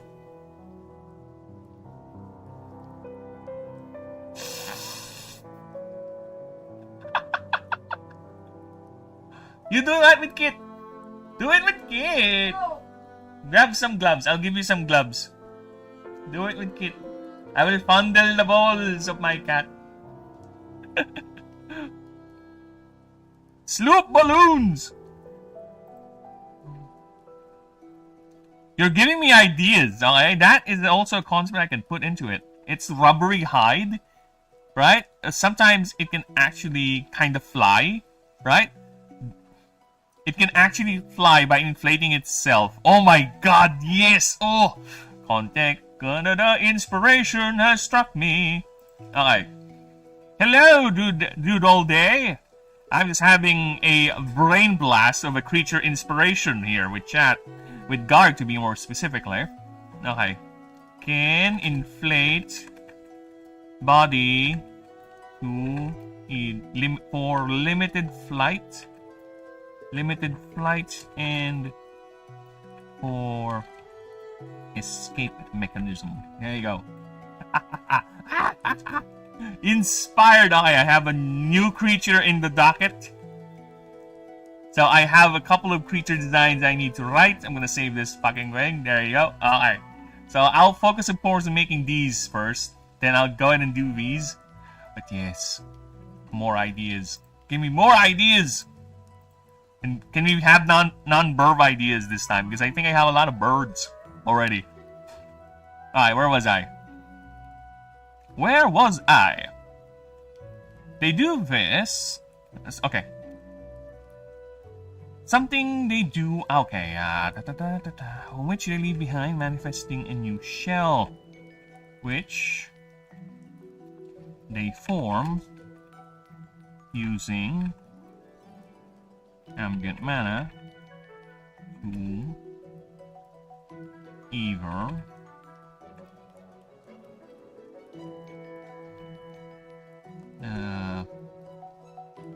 conjure these pieces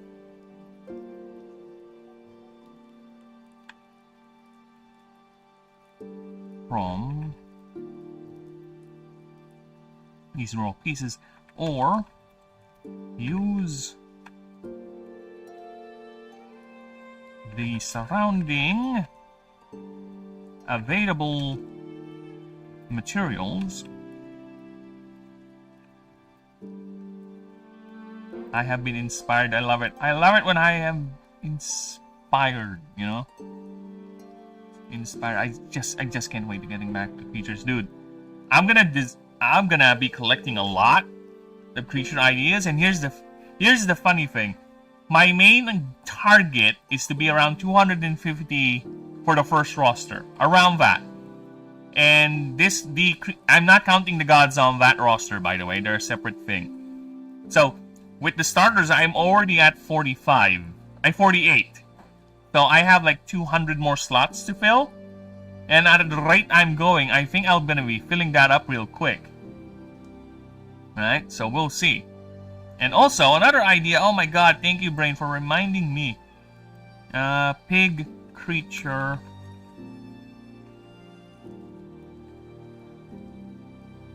big creature that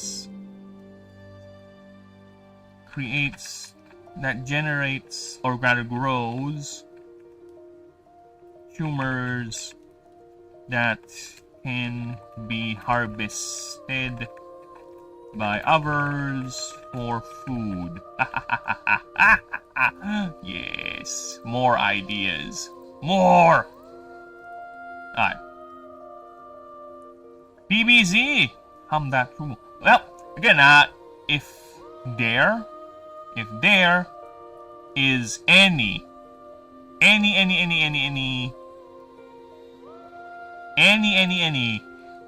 PC version of the PVC2 game, I'm gonna be happy to download it. And I do not, and by that I refer to the non-BlueStacks version, where there is an app called BlueStacks where you can download on your PC, and it's gonna be like a surrogate Android, right? Think of it like a Android device emulator. So technically, I can do that, but I won't, because I tried to do it the other day with Pokemon, but it says I have to do something with my BIOS. Like, nope, fuck off. I will sleep. Well, have a good night there, Garg.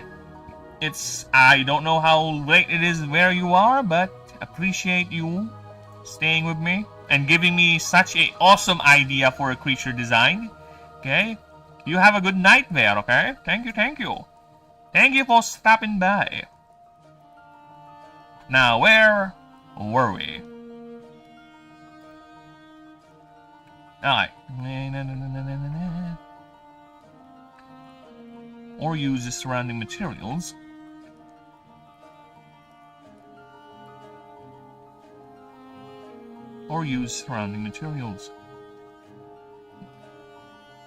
Elderon hills are always of the same configuration.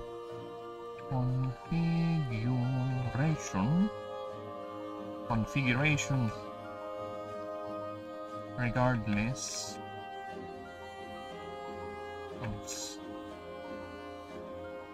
of species. Okay, of the same configuration with very tiny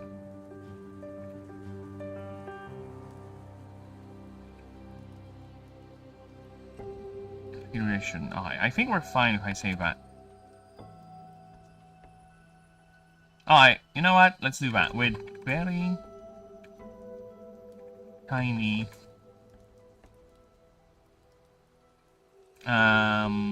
alterations, discrepancies. I need words. Other words for. Come on, thesaurus, brain. Other words for variations.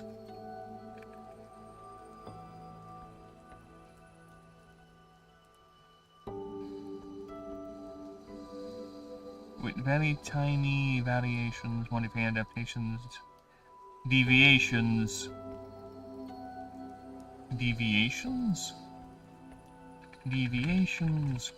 or alterations. A fact biologists take as the creature, or as the entire line was confirmed to be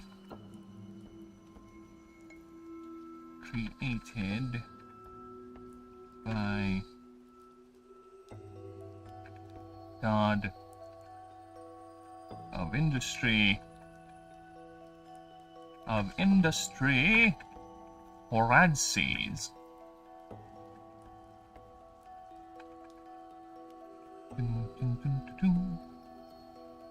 As the entire line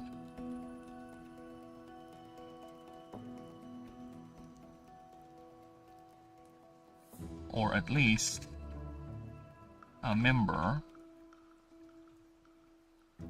of house. Okay, I don't know that. I don't remember the name of Primodus's house, so we have to pull up the Pantheon doc real quick. Pantheon doc, Red Seas, where are you? Okay. Oh shit, I don't think it mentions there. It's not. Catlalix. Oratses is the leader of the Pro-Nuans. Okay.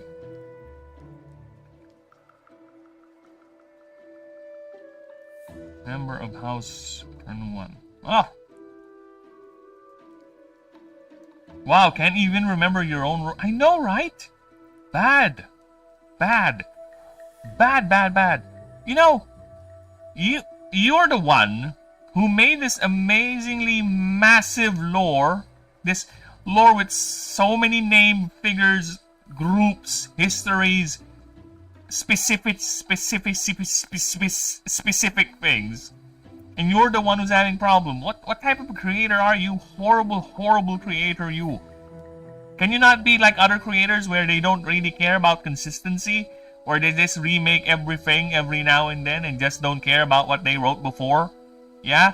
It's much more easier if you do that. Also, hello, Snaky Boy. How you doing, my brother? My brother in arms, my brother in tism.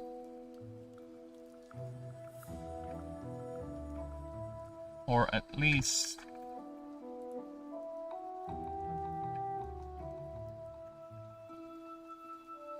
most of the sources are from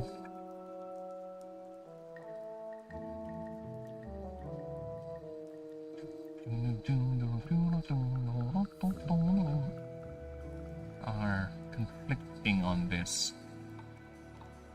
Conflicting on this. Door and the bullets rip, hearing the sound to beat.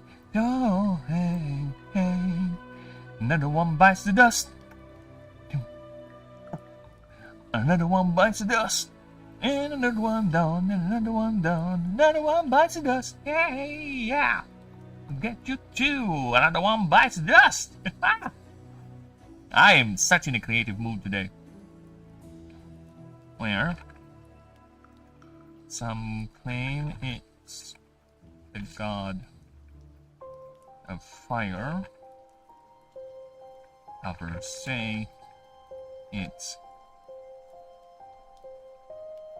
Oratses himself.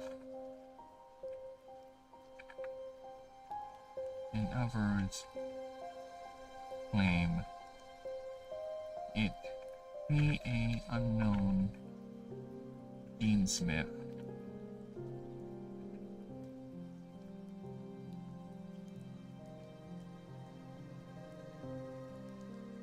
Regardless,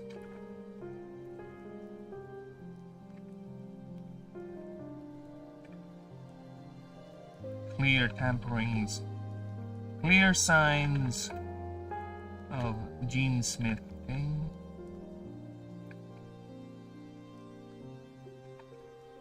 is evident in the creature's biology. Right now, whoa! Featured biology.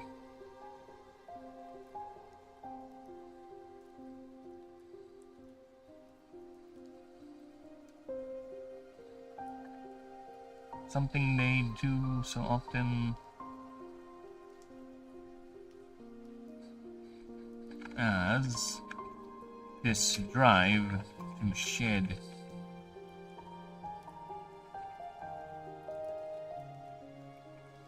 oh my bleeding lord.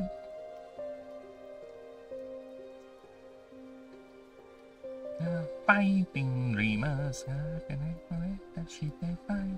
dreamers. Oh, fighting dreamers. Just go my way. Oh my god, word, here we go again. Oh, it froze. Word. Word. Word. Oh, fuck. I don't like this. Word is losing its brain again, Mom. Word. You okay? Are you using your brain again? Where is that? Where is that blasted word?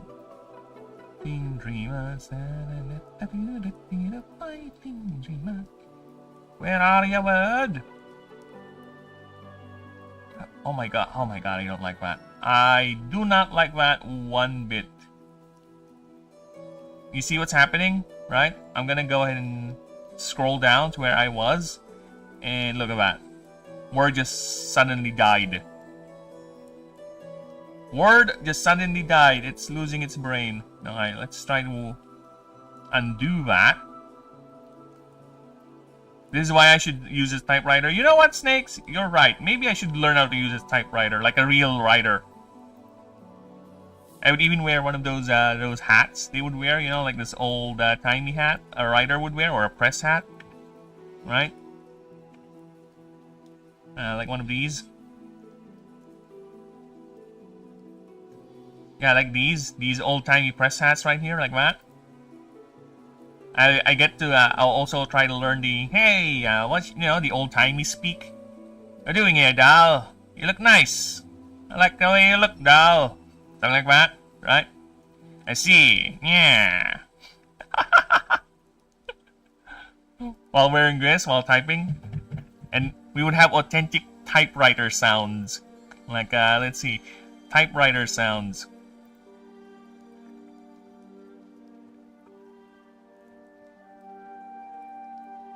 There you go. Typewriter sounds like... Oh, fuck off. Silence, Bint.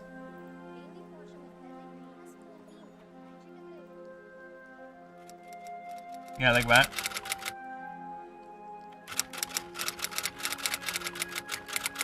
No joke.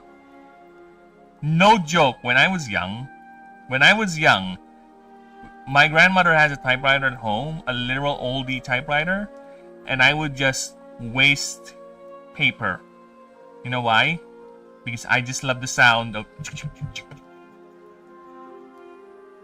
I just love the sound of it. I would just type anything and everything my brain comes up with. Then, once it reaches the end... Oh my god, Snakes. Dick to Lady Burb. Have a writer on a fountain pen. No, she has amazing penmanship. Okay? I don't want to waste her amazing penmanship on my tisms. But yeah, dude, you're filling with me nostalgic tisms right now, okay? Then, oh, okay, I need to hear it. I need some nostalgic tisms.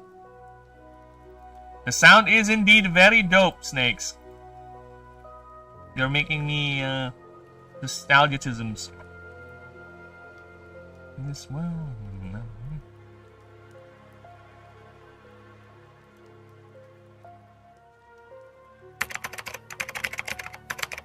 No, that's typing, that's keyboard, that's fancy shit. I said typewriter.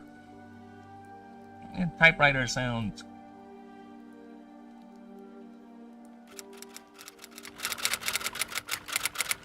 Where's the shrink? Give me the shrink. It's just the typing. Where's the shrink?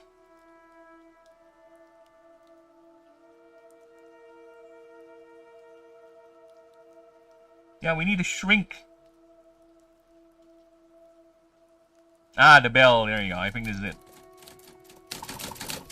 Ah, oh my god, yes, this is it. This is some old school shit.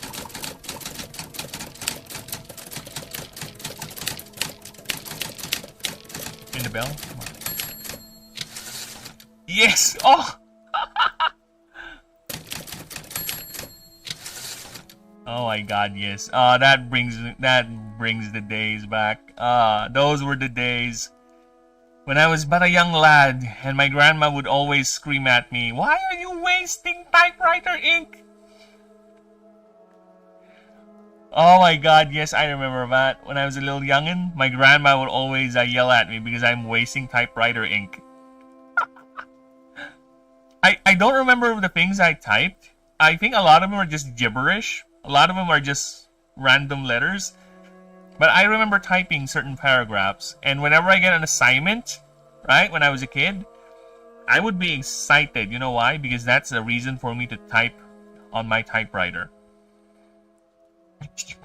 Oh. God, to be young again. To be an idiot. To be a spoiled brat once again. Another claim, it was an unknown genesmith. Regardless, there are clear signs of genesmithing evident in the creature's biology, as this drive to shed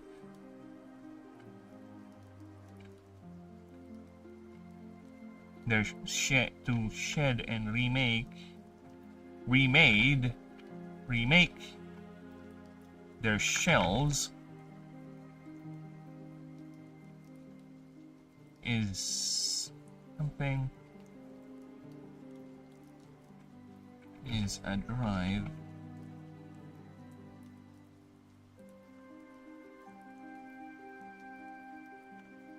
they always do. They always do when exposed to high concentrations of mana. They do this even as an Alderon, as the Alderon just replaced its previous shell. This impulse, let me change that to impulse now. Impulse this creates an impulse to find new rich mana wells, which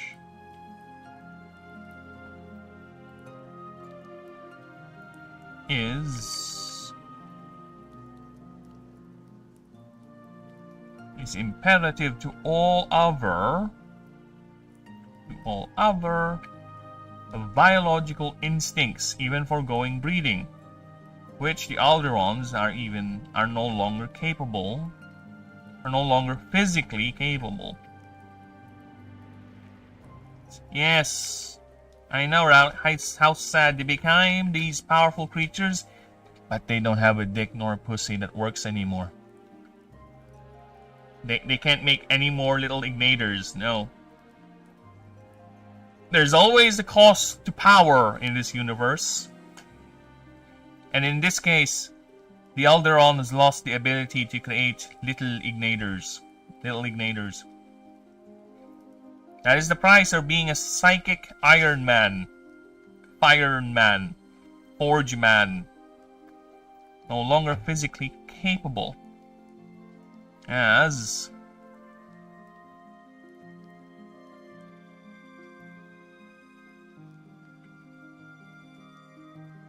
many of their limbs, their extremities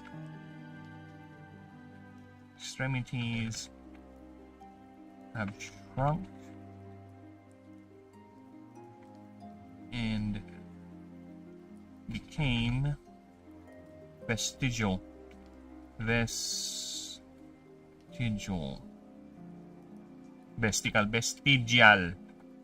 You know what? I'm gonna let word correct that. Shrunken, have shrunk. Extremities became vestigial. Their limbs have atrophied to a point. Okay. A point where interaction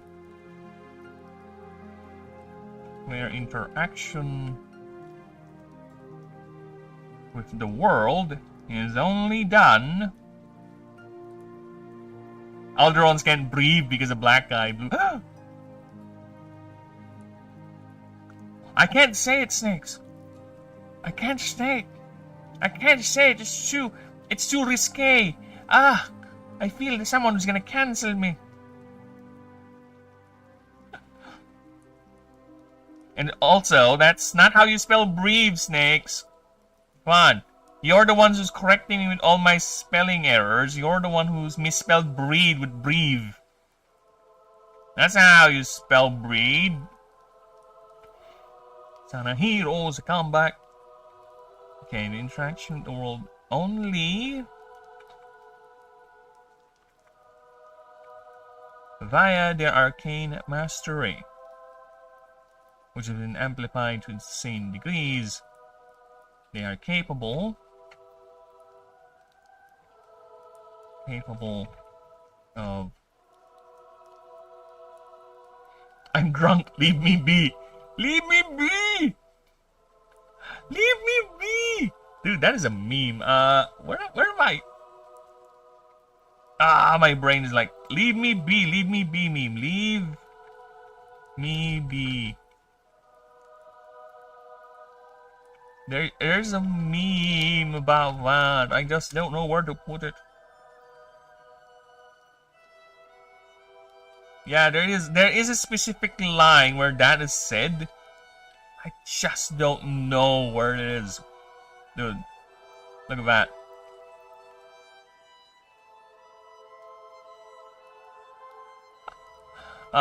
Poor Batman.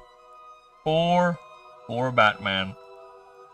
He's still the little kid in that little alley, in that dark, damped alleyway all that years ago. He just never left it. He just never left it. He just buries it in layers of brooding vengeance. But he is still that little boy who still craves the presence of mommy and daddy and wish they never went through that dark, damp alleyway. Alright, enough about Batman. About Birdman. Leave me be always makes you think of Mootle. Oh yeah, you're right. I think that's it. I think that's it because he always does say that. Leave me be. Dude, I haven't watched Mootle in a long time. Because again, every time he would stream, it's either I'm busy or I'm streaming myself because he is a racist. He hates burbs. He always overstreams. He always streams over me. He always steals my audience. My audience of me. Just me.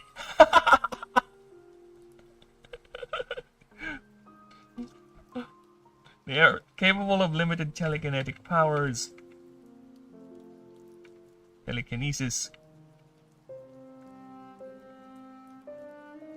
For a range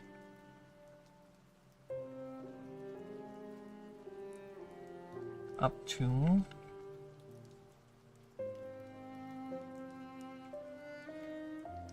5 feet around them, as evident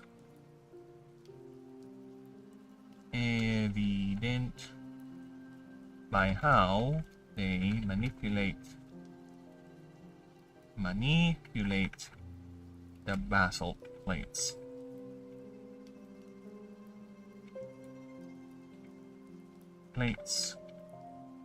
Coating or basalt plates protecting their body, as the plates are not, though interlocking,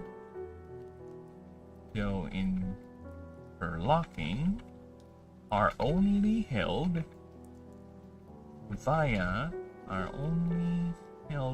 via this telekinetic projection. Telekinetic. I was the cabinet maker's son, prepared for different work, but his heart is known to none. Lived in charms and rent his home, a solitary way.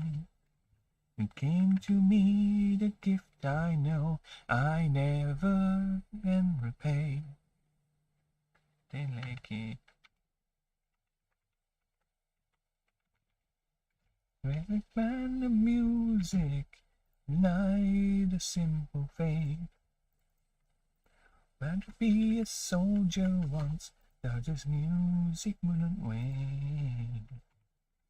Yet without true discipline, Found the ring velvet hand. Gentle means of sculpting souls and years to understand. The leader of the band is guide, and his eyes are growing old. But his run runs to my instrument, and a song is in my soul. My life has been a poor attempt to imitate the man. I'm just a living legacy for the leader of the band. Sorry, I just had to sing it. It's playing. His eyes are different, but I heard another call. Went to Chicago, the other to St. Paul. Now to Colorado, but I'm not in some hotel. Now this life I chose and gone to know so well.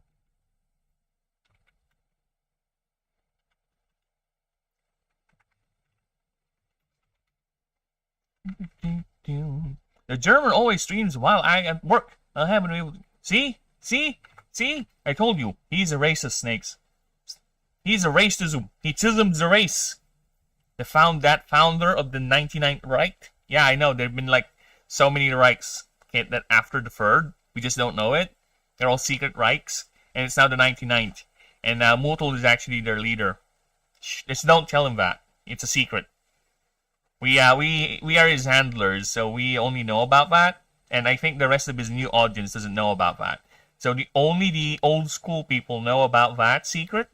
All those new guys that keep donating and keep on showing up on his streams, they don't know anything about the truth. They're sheep. They worship him. Yet they do not know that they're falling to his propaganda. That they are actually slowly being indoctrinated into the members of the 99th Reich. The poor attempt to imitate the man. I'm just a living legacy to the leader of the band. I'm just a living legacy to the leader of the band.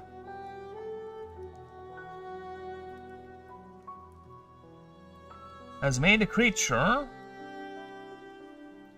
a point of pride and prestige. Point of pride, prestige, and prestige for dwarven families to own one. Ah! More! More! Give me more. Give me more lore. Are you ready for more lore? Of course we are. That's why we're here. We're lore nerds. Alright? As a chosen Stekelsaur for Ascension is not a small affair. Oh, as a chosen Stekelsaur to be ascended. To be ascended is no small affair. Celebrations and public announcements make sure this clan has the money. Oh. And announcements. And public announcements. Flare out to all public, all media channels. Media channels. And even sent to non-dwarven holds.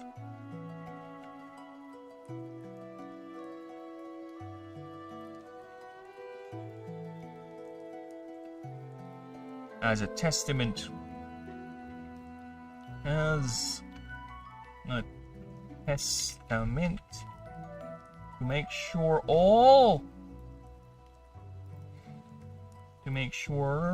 that all know this clan has the money, the wealth and status to own an Alderon, with many dwarven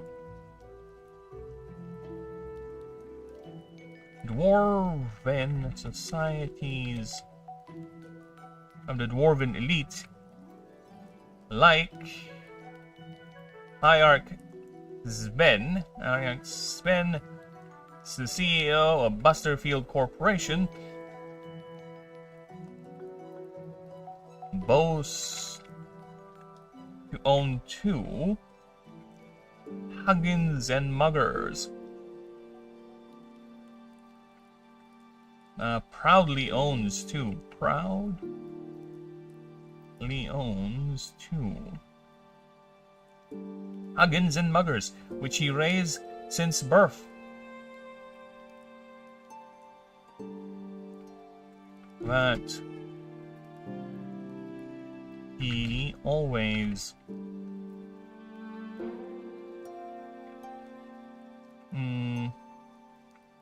has at the ready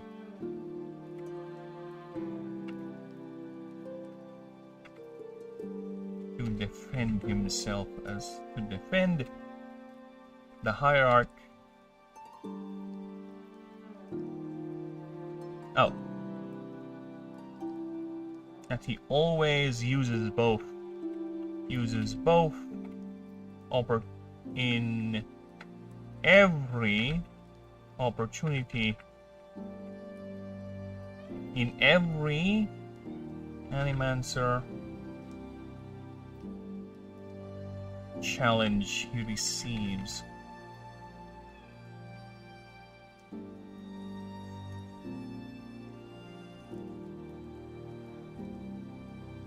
That he always uses both in tandem in every Animancer challenge he receives. He even his children, he even made sure each of his 25 children own one.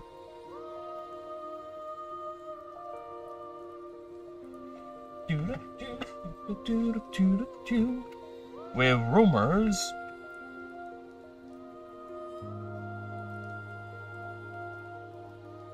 of his other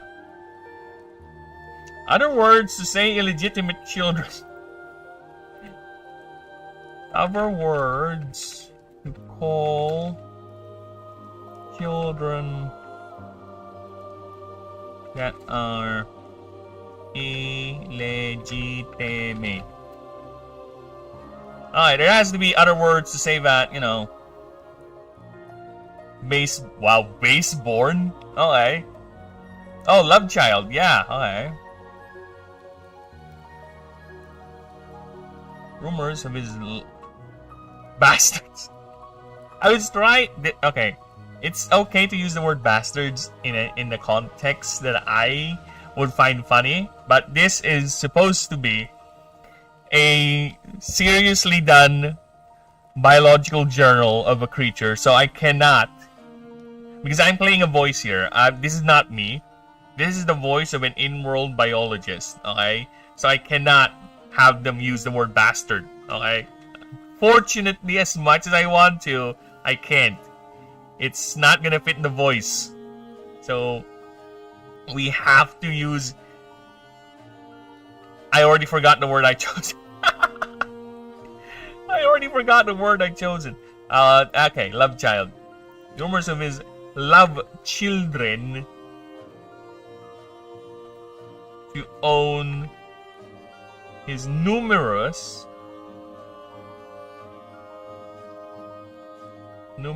love child or children to own their own as well. There you go. Again, as much as I want to. Alright. In the wild, this ascension happens in the midst of violent mana storms and erupting volcanoes. They serve no other biological niche than the creation... Oh, okay, that's a weird jump.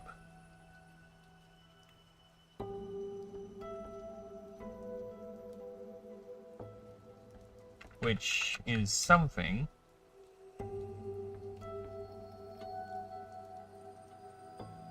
Which whenever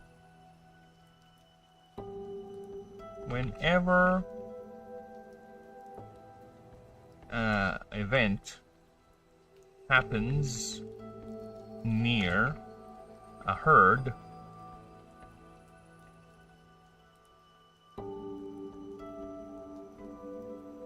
its eldest members gravitate towards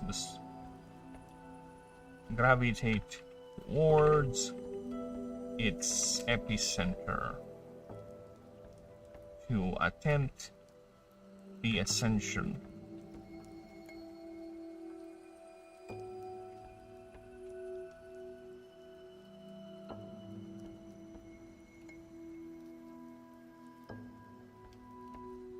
Yet,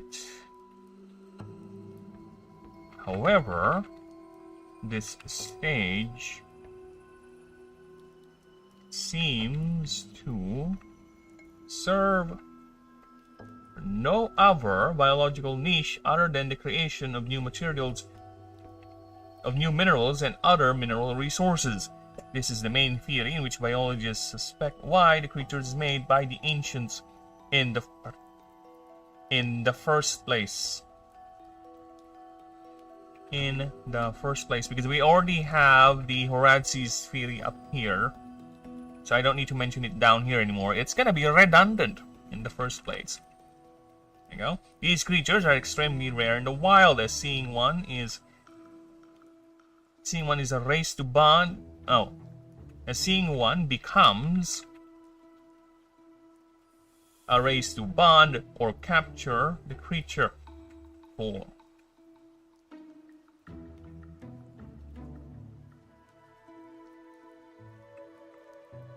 Which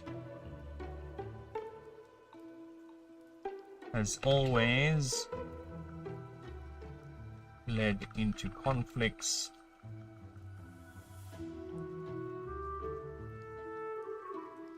with local authorities, primarily the Ranger Corps, the Ranger Orders of Ashen.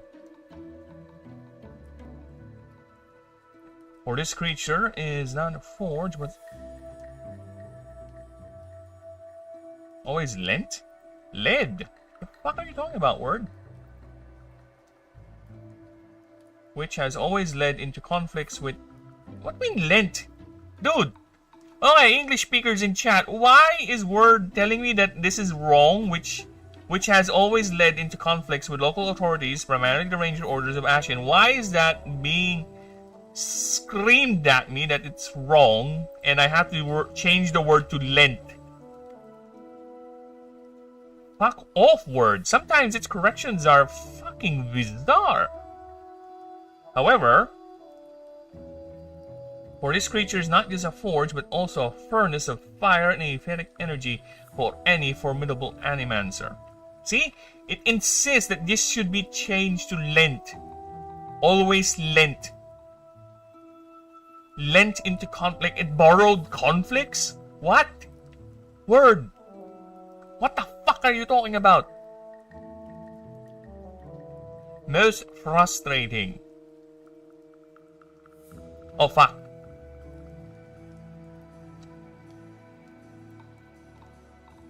You come. Ah, it cut the cum. It cum blocked you, snakes. And also thank you, you bastard. It cum blocked you. Damn Jews. Hey, I like juice too, okay? Primarily, I like apple juice. Yeah, sweet apple juice. They're very golden, the very golden color. shimmering and shining as you raise your juice into the sunlight. They have a golden crown that I so much like. Yeah. I also like strawberry juice, to be honest. Those redheads are very rare, to be honest. In fact, I have not seen a red juice in a long while. Actually, ever. But I know they're out there, of course. You know how genes are sometimes. Dude, what am I talking about? Confusing. Alright, let's see the message. I know you left me a message. I have annoying fisms to do. Love you, burb. Smooches. No problem, snakes. You take care. Mwah mwah. You have funsies. You take care of the splisms, okay? Thank you, thank you. Appreciate that always. Okay.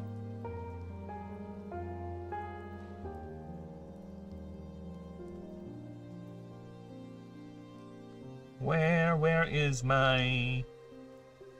There you go. OJ was the last time I saw red juice. How about the purple stuff? You like the purple stuff? I'm going everywhere with my juice references. Yeah, how about that purple stuff? What's with that purple stuff anyway? Actually, I do prefer the purple stuff because you know what? I like grapes. I like the grape. I can't help it. The words, the puns, they're just lining up. I can't help it. The puns, the words, they're just right there, easy to grab, like low-hanging fruit, which is essentially is an apple and strawberry and a grape as well. It's right there. It writes itself. I don't even need to think about it. For any formidable animancer.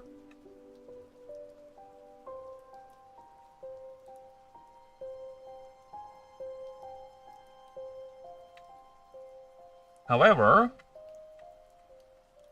yet, there is the other meaning of seeing an Alderon without its shell. Seeing an Alderon outside its shell.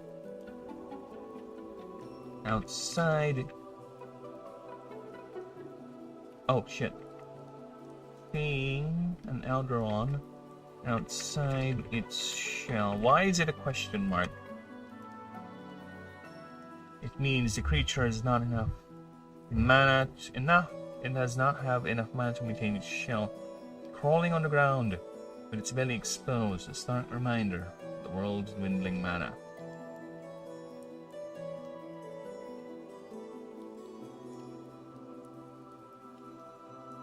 A sight many of the world's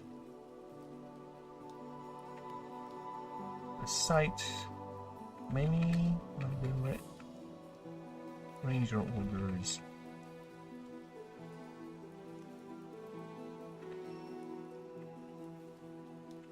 are reporting to be at an increasing level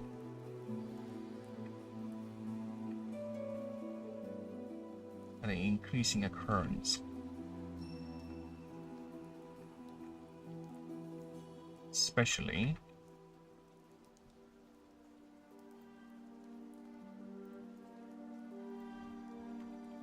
near civilized installations.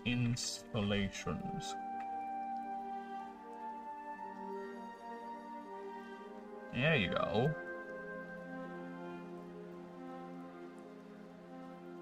Okay, let's see the revised Alderon. Let's go ahead and read the whole thing again.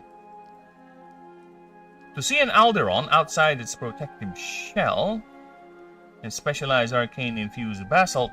Oh shit, I forgot. I have to fix that. Typically means two things. You are a very unlucky person, or you will be... Oh shit, that's a redundant word right there. You will be soon showered. That's how it should be. You will be soon showered in mineral wealth as Alderons are known to infuse these shell pieces with all sorts of gemstones to act as focal points to magnify its arcana, of which they leave behind when manifesting a new shell, which they form using ambient mana to either conjure these new pieces or to use the surrounding materials. Or use the surrounding materials.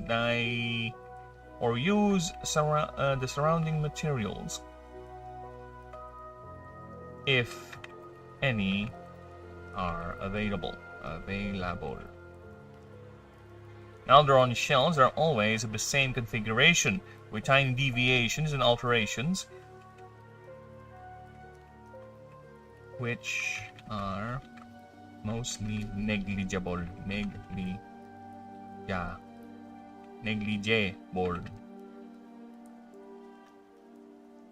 A fact biologists state that as confirmation,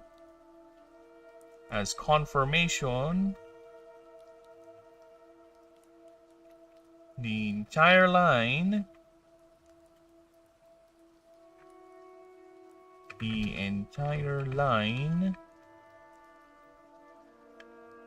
was created by the god of industry Horadses, or at least a member of House Pronuan, as most of the sources are conflicting on this regard.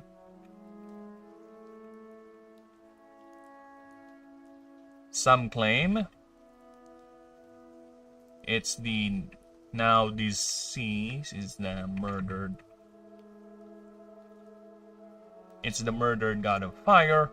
Others say it's Horadses, and another claims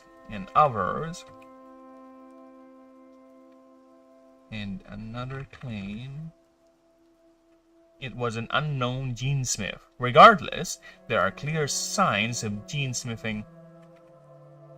It was an unknown genesmith.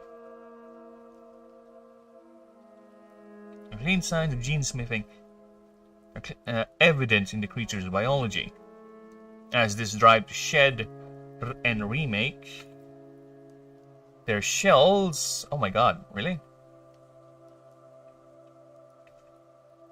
Is what they always do when exposed. Rather, is always done. There you go, that's a shorter way to say it. It's always done when exposed to high concentrations of mana. They do this even as the Alderon just replaced its previous shell. This creates the impulse, or rather,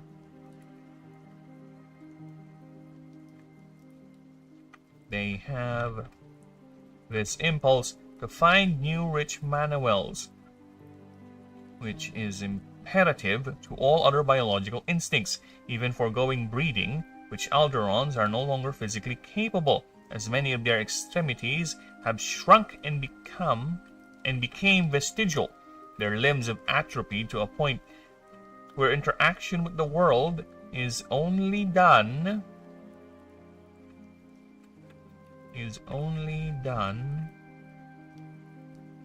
via their arcane mastery.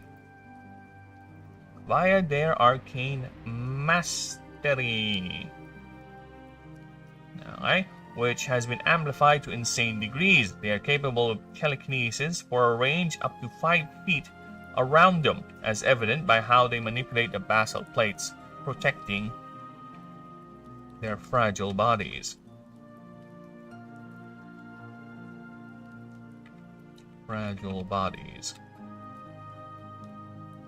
As the plates, though interlocking, is only held by this telekinetic power, or projection.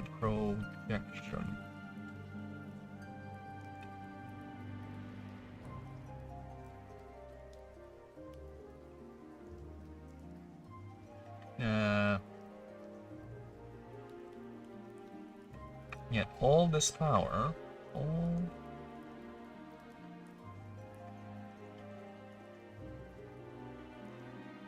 because despite this,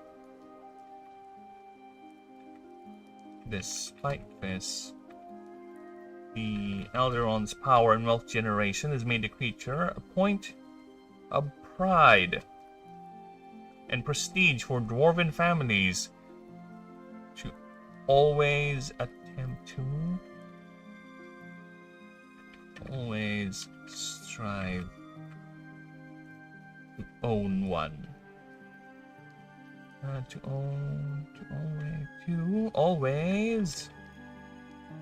Always strive to own one. There you go. As the chosen Stecklesaur, to be ascended is no small affair, as when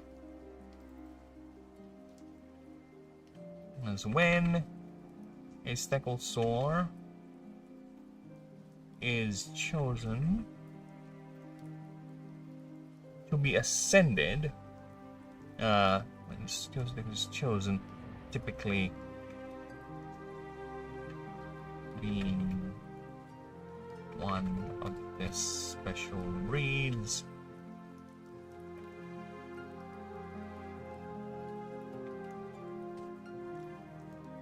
with the selection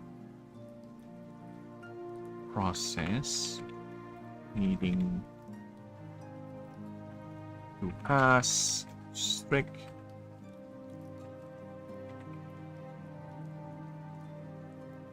requirements and voted and approved by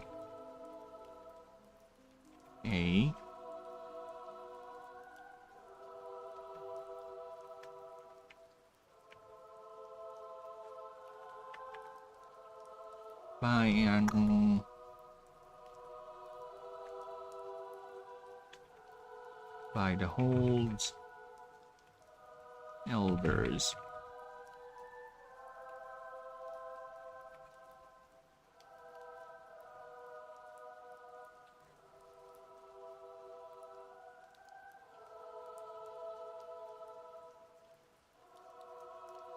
Okay.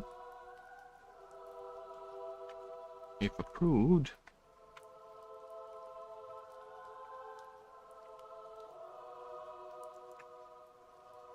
this is no. If approved,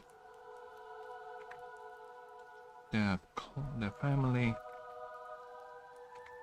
will spare no expense, as this is no small affair. Celebrations and public announcements blare out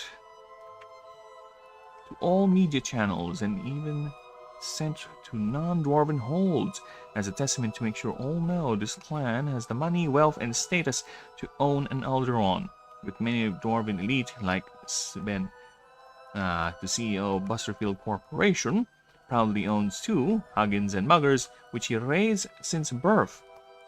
That he always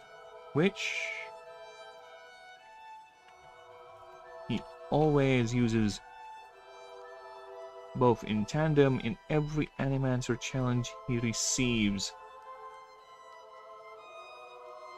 He even made sure each of his 25 children owns one, with rumors of his numerous love children to own their own as well. In the wild, this ascension happens in the midst of violent mana storms and erupting volcanoes, which whenever an event happens near a nearby herds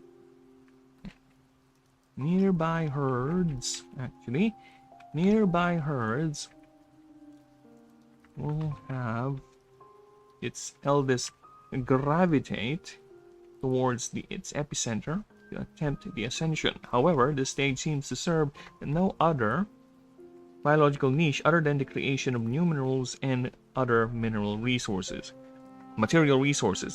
The main theory. This is the main theory, which biologists suspect why the creatures was made by the ancients in the first place. The creatures are extremely rare in the wild. Seeing one is becomes seeing one. Seeing a wild one. Seeing sightings of one. Sightings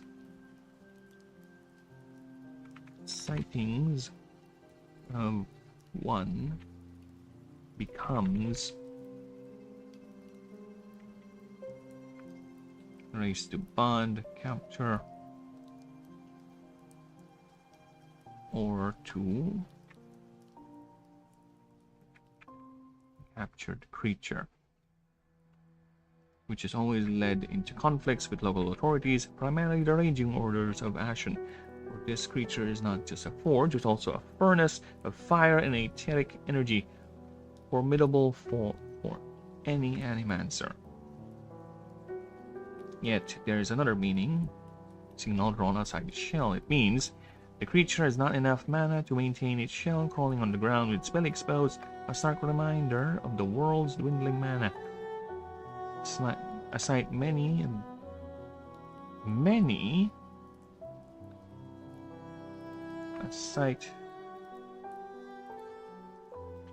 of the ranger orders are reporting to be an increasing occurrence, especially near civilized installations. Okay, one more read. Alright, but this time we're gonna do the whole thing. Alright. And I've been going for nearly 3 hours. I have not checked the streams. Now, let's see. How are the streams doing? We alive? We kicking? How you do? How you do, Strumbles? You okay? Wow, streams that are actually going nicely. Nice. Alright.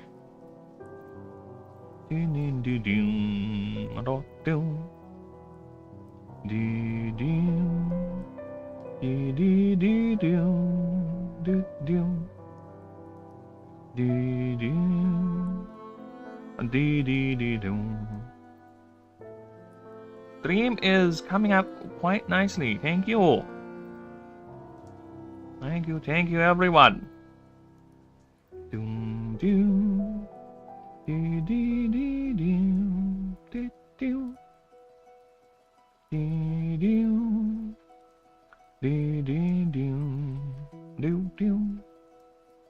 Alright, let us continue.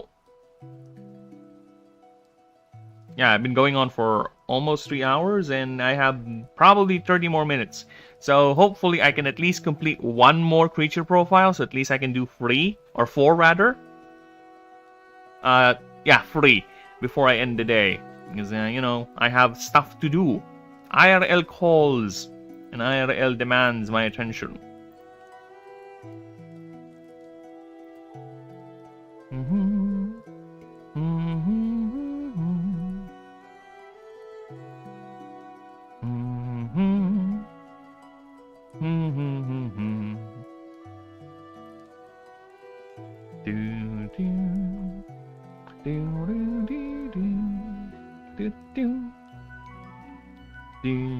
To see an Alderon outside's protective shell of specialized arcane-infused basalt plates typically means 2 things.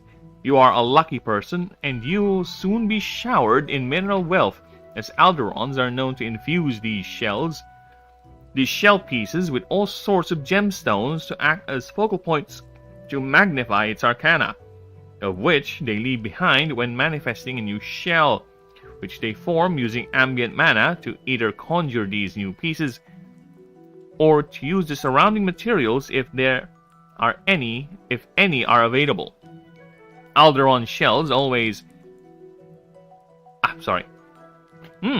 Alderon shells are always of the same configuration, with tiny deviations and alterations which are mostly negligible.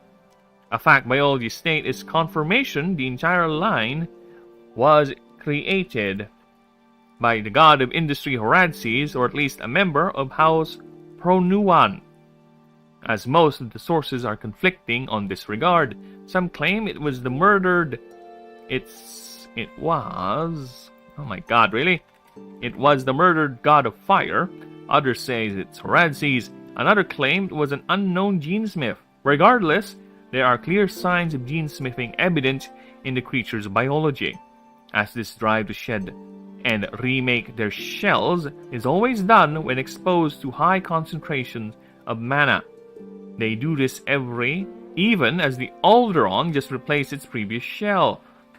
They have this impulse to find rich mana wells, which is imperative to all other biological instincts, even foregoing breeding, which Alderons are no longer physically capable.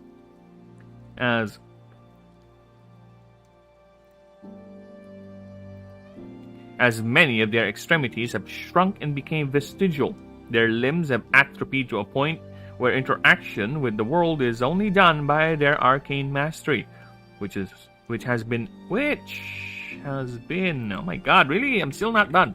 Which has been amplified to insane degrees. They are capable of telekinesis for range up to 5 feet all around them. 5 feet all around them. As evident by how they manipulate the basalt plates protecting their fragile bodies.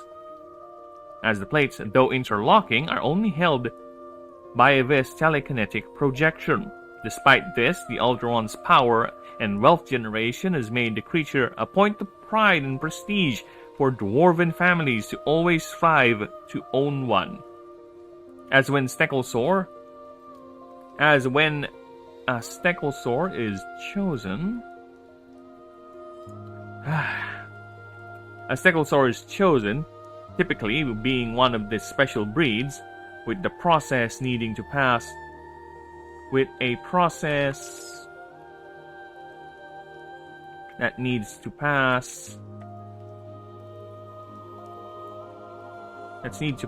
strict requirements and voted and approved by the Hold's elders. If approved, the family will spare no expense, as this is no small affair. This is not a small affair. Celebrations and public announcements blare out to all media channels and even sent to non-dwarven cities, settlements. As a testament to make sure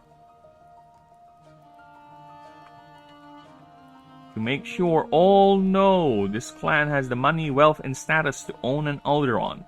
With many of the dwarven elite like Hierarch Ben, the CEO of Busterfield Corporation, proudly owns 2 Huggins and Muggers, which he raised since birth, which he always uses both in tandem in every Animancer challenge he receives. He even made sure his 25 children owns one, with rumors of his numerous love children to own their own as well.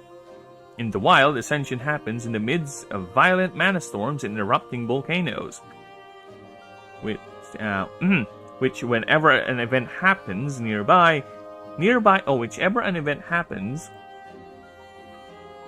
herds will have its eldest gravitate towards its epicenter to attempt the ascension. However, this stage seems to serve no other biological niche other than the creation of new minerals and other material resources. This is the main theory in which biologists suspect why the creature was made by the ancients in the first place. These creatures are extremely rare in the wild, as seeing one as oh my god, it became rare, are extremely rare in the wild, as sightings of one becomes a race to bond or capture or to protect. To bond or to protect the creature, which always led into conflicts with local authorities, primarily the ranger orders of Ashen. For this, creature is not just a forge, but also a furnace of fire and etheric energy, formidable for any Animancer. Yet there is another meaning of seeing an Alteron outside its shell. It means the creature has not enough mana to maintain its shell, crawling on the ground with its belly exposed. A stark reminder: the world's dwindling mana. A sight many of the Ranger orders are reporting to be an increasing occurrence, especially near civilized installations. Whew! Now we are done with Alderon. Nice. Okay. So I'll try to squeeze one more before we end today, because like I said, I do have places to be. Have to do things. So let us shove on. Shoving right off for home, so to speak. Or in this case, shoving right off into Celadon, the spiky fish starter. Alright, so what we got here. Thick bony spines completely cover its body. Scales are hard and made to withstand high impact and pressures. Tail is powerful enough to propel the creature underwater, even functions as a limited focus for Arcana. 5 feet, yeah, that's how big it is. It's kind of a little small fish. Okay, it is a Insecta oh my god. Ichnia Halcom. Alright, it's a bony fish. Its passive ability is Spike Scales. When this creature is damaged by an opponent's move, the attacking creature receives 4 plus X damage, which is not affected by DR.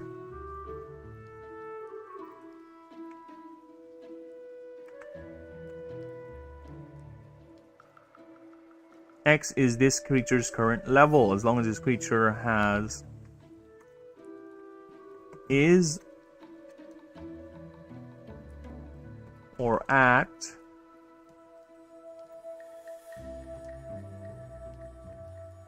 above 50% of its max HP.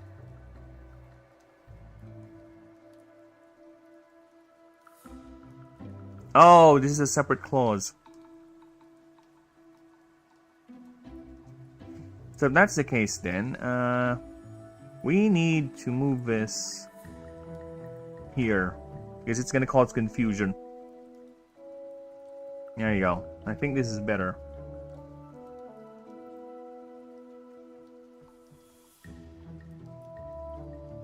Alright. As long as this creature has... As long as this creature is or is... Oh my god. As long as this creature is or is at or above 50% of its max HP, it gets plus 10% more DR. I think that's a bit redundant. It has 10% more DR when this creature is damaged.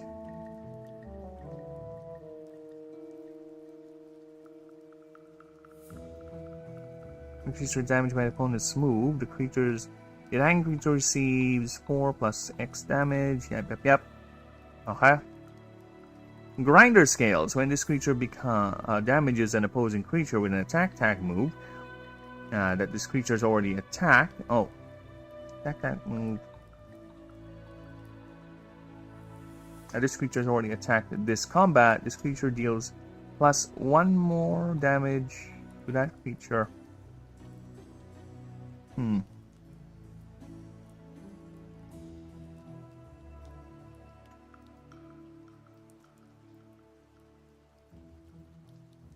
Yeah.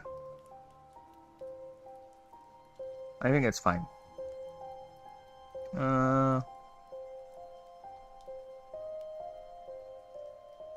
Damn it.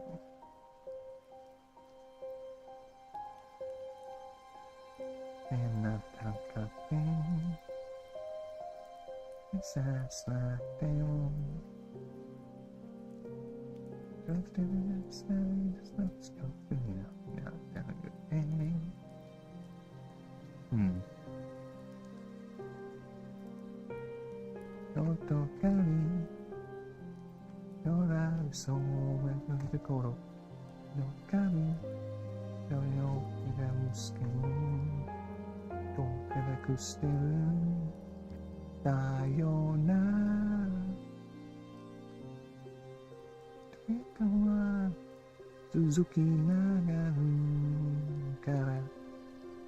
No, 2 is fine. Yeah. Water power, as long as this creature is running attack. Alright.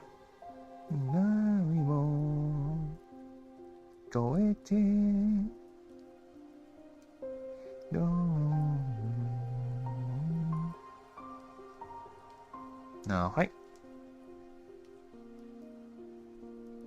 Now for the creature profile. Le profile of le creature. So let's see what we can do with it. Just to be fucking safe. And I'll be right back. I'm gonna grab a drink. Alright, just to wet my lips, if you will. My throat has been going on for so long. I'll be right back.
Oh, guess we're back. Alright.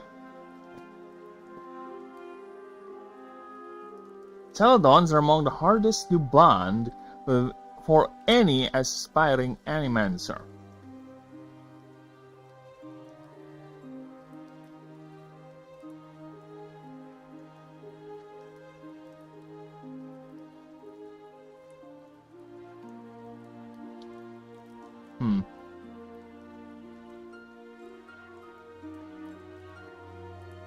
Not because for any aspiring animancer who does not wish to go through the paperwork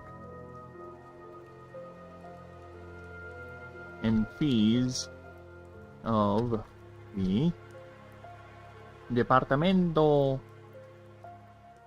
Department of Natural Preservation of Sanctuary.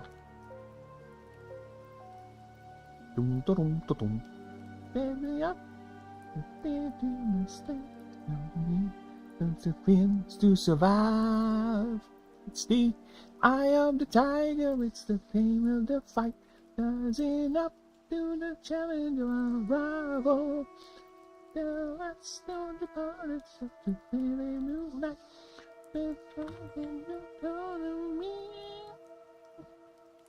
The stream evolution centers, or the more untrustworthy or unsavory channels.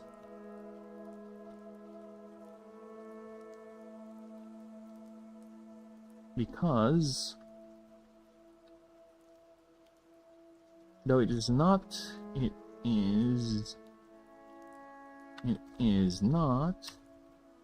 due to its ferocity nor its demand for mana, it's just simply hard to get to. For Celadons live in the bottom of every deep lake, river, and oceans of the world. They thrive in the abysmal darkness, channeling small amounts of mana to enhance both vision and olfactory senses. For Celadons don't hunt living prey, but instead survive in what biologists call marine snow. The continuous shower. Okay. Deep lakes.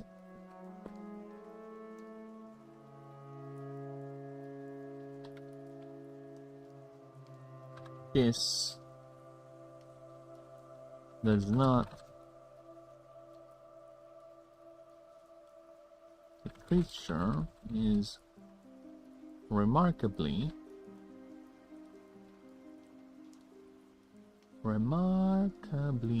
capable of surviving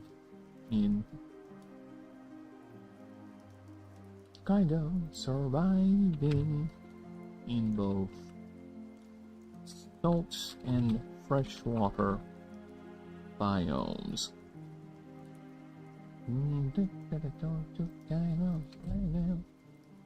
Yeah, yep.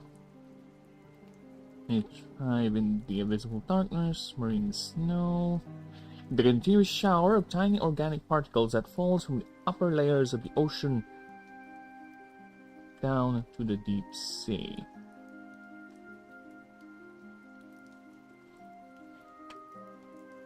Upper layers of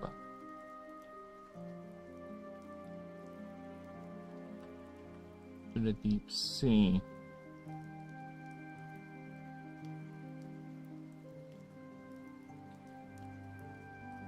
Oh.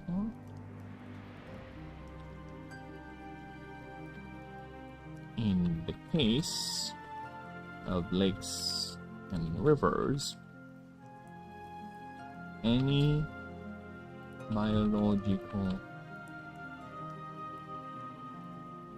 dead biological matter that happens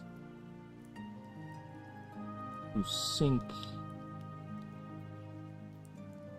in its bottom. They are normally solitary creatures, but if there is a bounty of biological material to scavenge,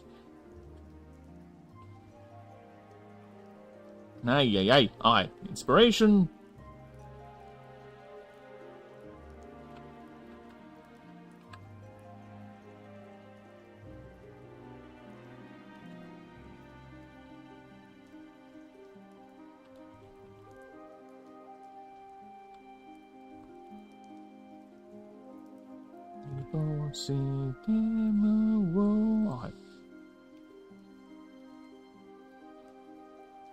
Found the biological material to scavenge. They arrive in great numbers and protect this bounty from others. From other non-Celadon scavengers.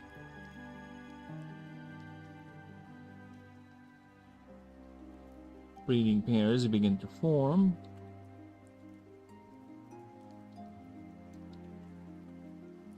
With breeding pairs,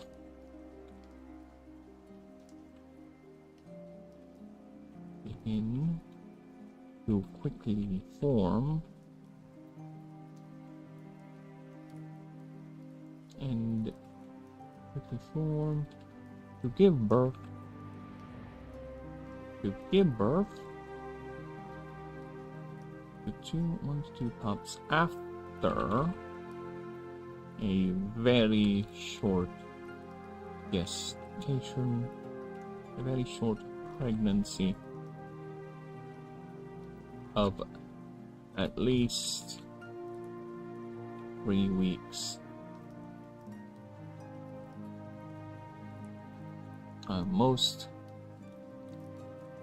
While those either too young or incapable of securing a mate guard those that can.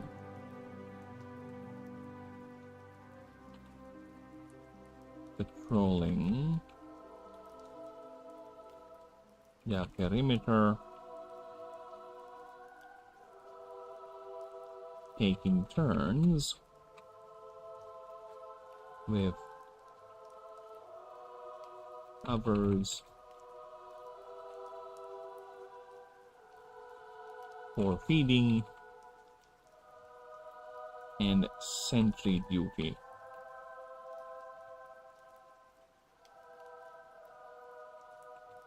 However,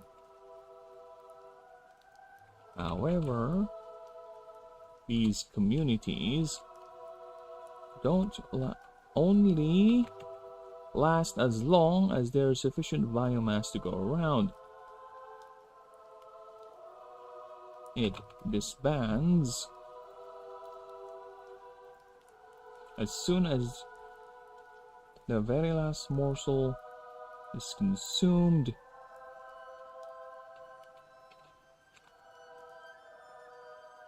Each returning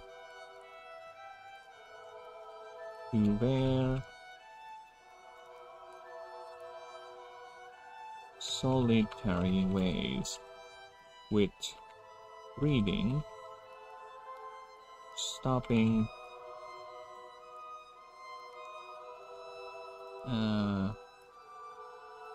at a certain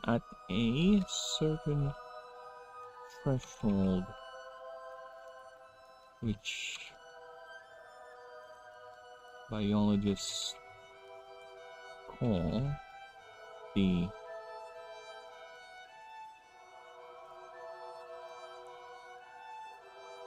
ration.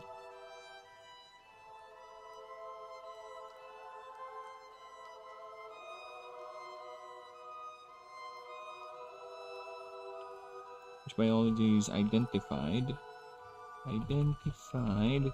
when food is close to run out and parents will only focus on rearing the young before they themselves leave these pups to fend for themselves. Okay. Yet alone, a celadon is not fully vulnerable. The creature is affectionately described as a tail with razor teeth or fins, which is true, for the creature has no means of locomotion other than its long leaf caudal fin, leaf-like caudal fin. This fin can channel mana to aid in propelling its body and making very tight, quick turns if needed. While its head contains a beak mouth designed to both store and slice through all manner of particle material, even bone.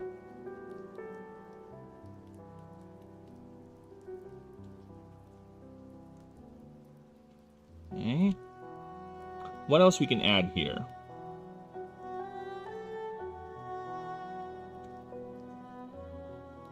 Even bone. So we are now at the feed at the solitary things, right?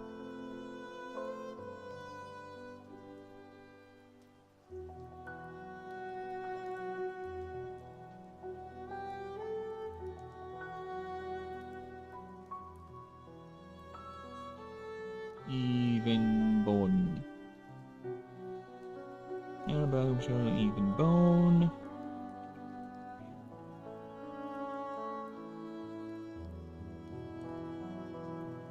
Okay.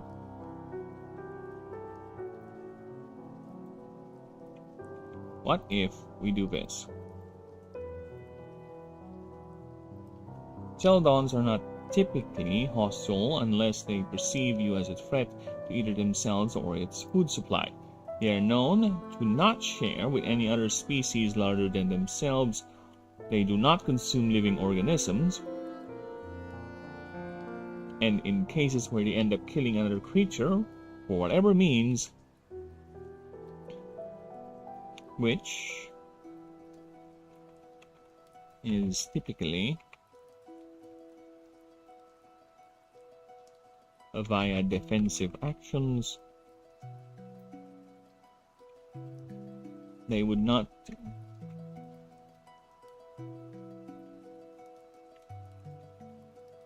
the creature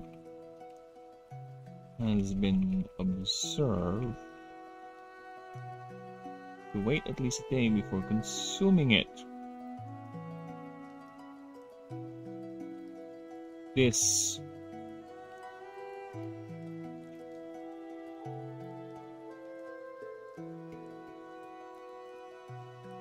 you know what? The more I think about it, whatever. I am going to do this just in case. This has made biologists confirm, or rather speculate,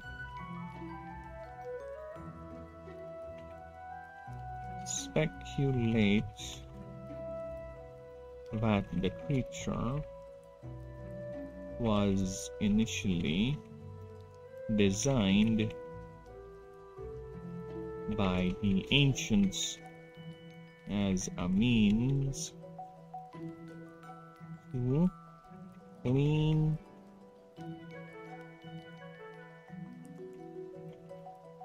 dead material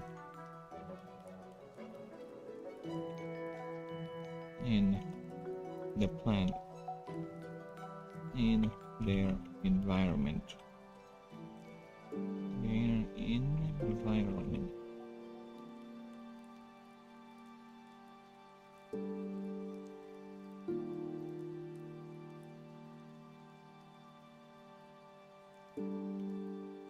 Yet the primary reason why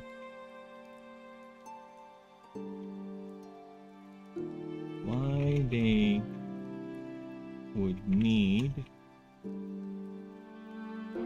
to specifically design such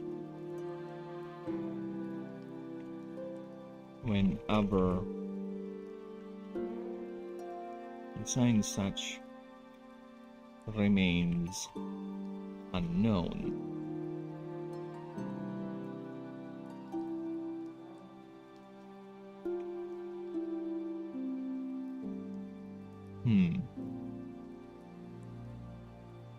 The only one my heart can hold. Heard somebody whisper, please adore me. And I looked the moon and turned to gold. Blue. Now I'm no longer alone. Without a dream in my heart. Without a love of my own.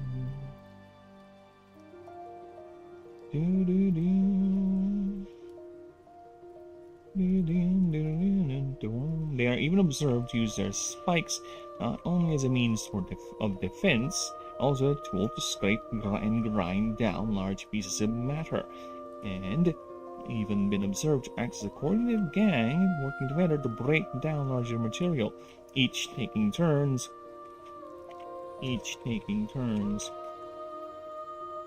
sawing bits off the carcass.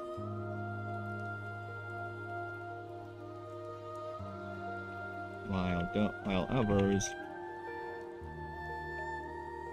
swarm the dislodge and gulp up the dislodged debris.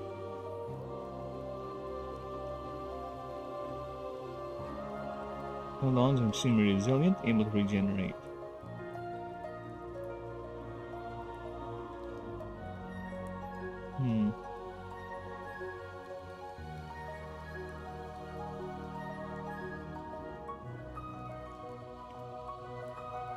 Before consuming it, unknown. Yet, one thing is for sure. Their bodies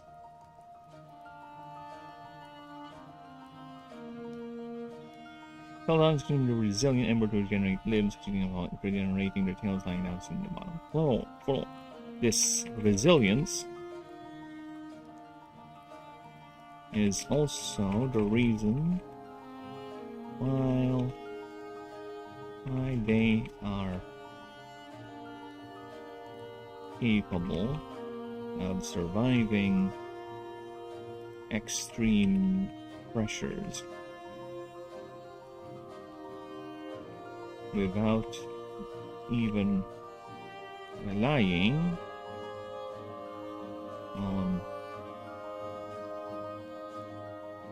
extreme pressures. Their bodies are capable of changing mass to match and achieve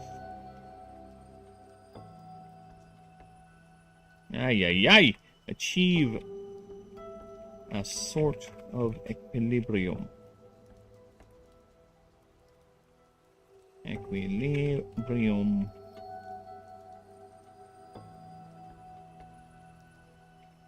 Not archive, achieve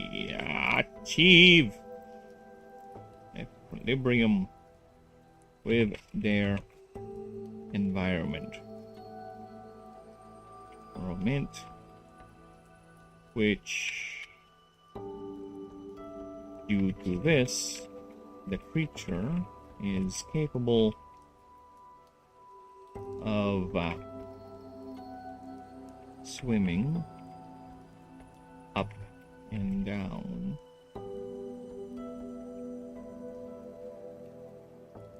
the surface without needing to drastically alter its form. As bonded specimens,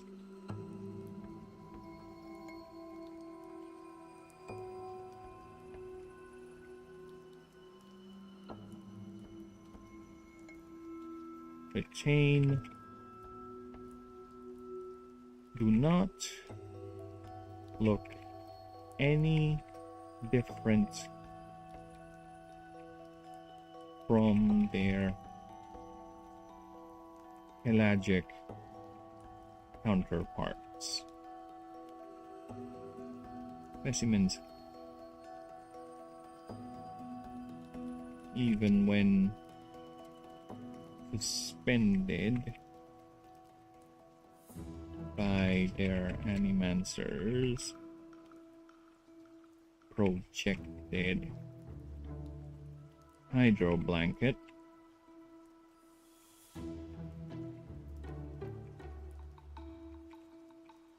There you go.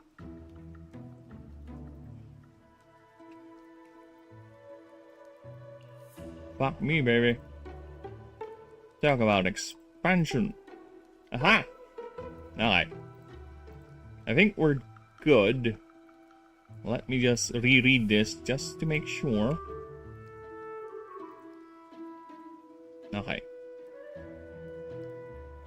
Celadons are among the hardest to bond with for any aspiring animancer. At least, especially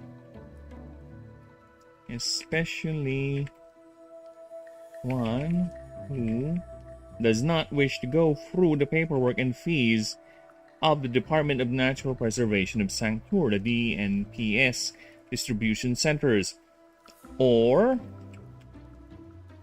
to deal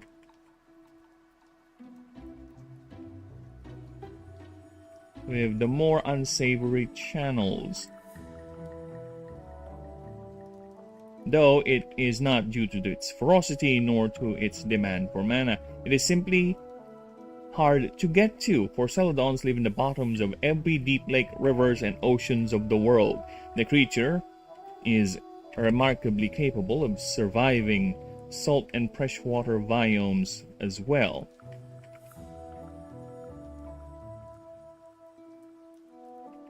Even can switch with no problems at all.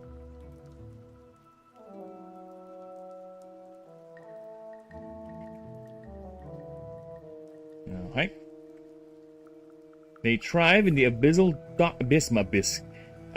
darkness, channeling small amounts of mana to enhance both vision and olfactory senses. For Celadons don't hunt living prey, but instead survive in what biologists call marine snow. The continuous shower of tiny organic particles that falls from the upper layers of the ocean down to the deep sea. In the case of lakes and rivers, any dead biological matter that sinks into its bottom. They are normally solitary creatures, but if there is a bounty of biological material to scavenge, they arrive in great numbers and protect this bounty from other non-Celadon scavengers.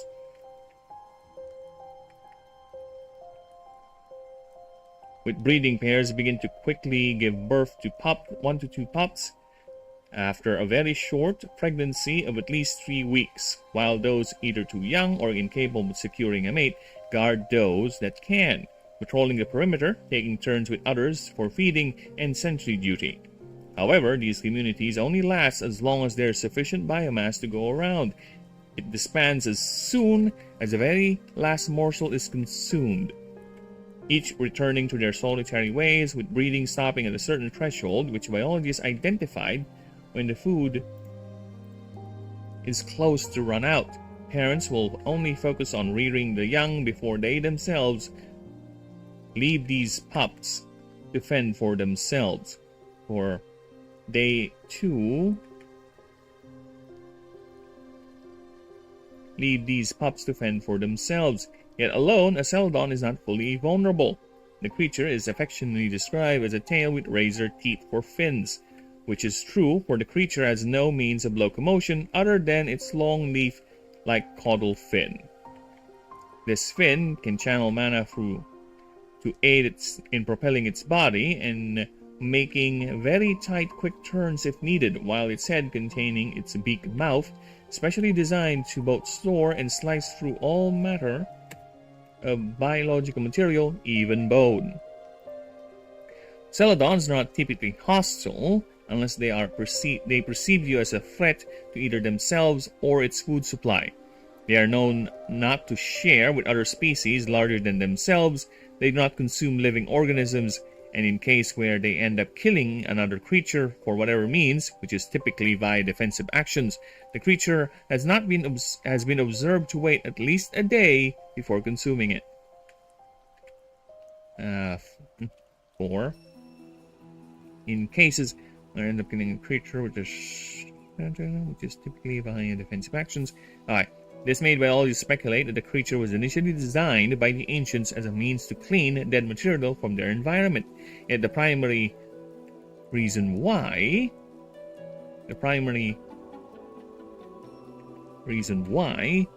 would they need to specifically design such remains unknown. They have even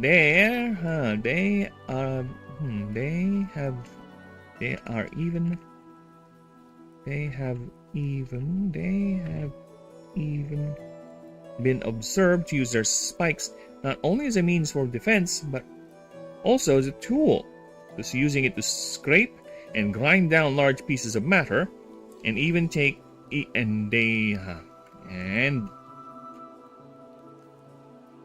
are even observed to act as coordinated gangs, working together to break down larger materials, each sawing bits off. Each taking turns sawing bits off the carcass, while others swarm and gulp up the dislodged debris. Celadons are extremely resilient, able to regenerate limbs, even switching to a pure mana-based diet if regenerating their tails. They lie still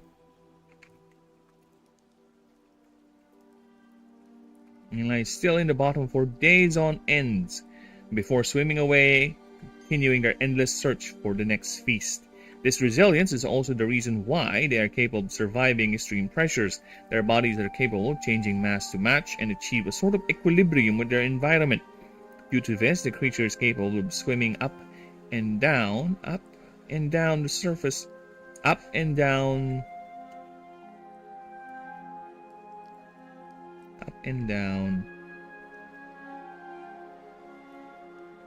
It's swimming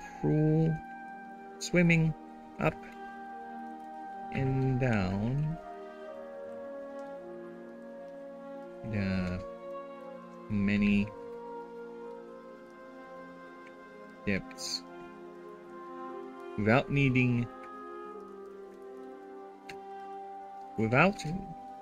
the need to drastically alter its form, as bonded specimens, even when suspended by the Animancer's projected hydro blanket, do not look any different from their pelagic counterparts. And yes, ooh, there you go. That's nice. Okay, 3 down in 4 hours. Nice, that is actually good pace. Very nice. So, like I said, I have things to do, unfortunately.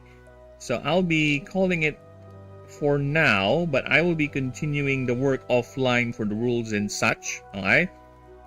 So we'll be doing that, and next stream will be a continuation of the proofreading, expansion, and introduction to the wondrous, very wondrous, and many, many starter creatures we have for the game. Because again, they have their abilities, they have their stats, they have their attack tags. Again, I will go and do an offline moveset reread or redo for this, right? But for now, we are focusing on the rewrite for the creature profile and the passive abilities, right? So I will be doing that next stream, and I'll be continuing. Hopefully, I'll be done with the primal sphere next stream, so that can go on longer. But hopefully, of course.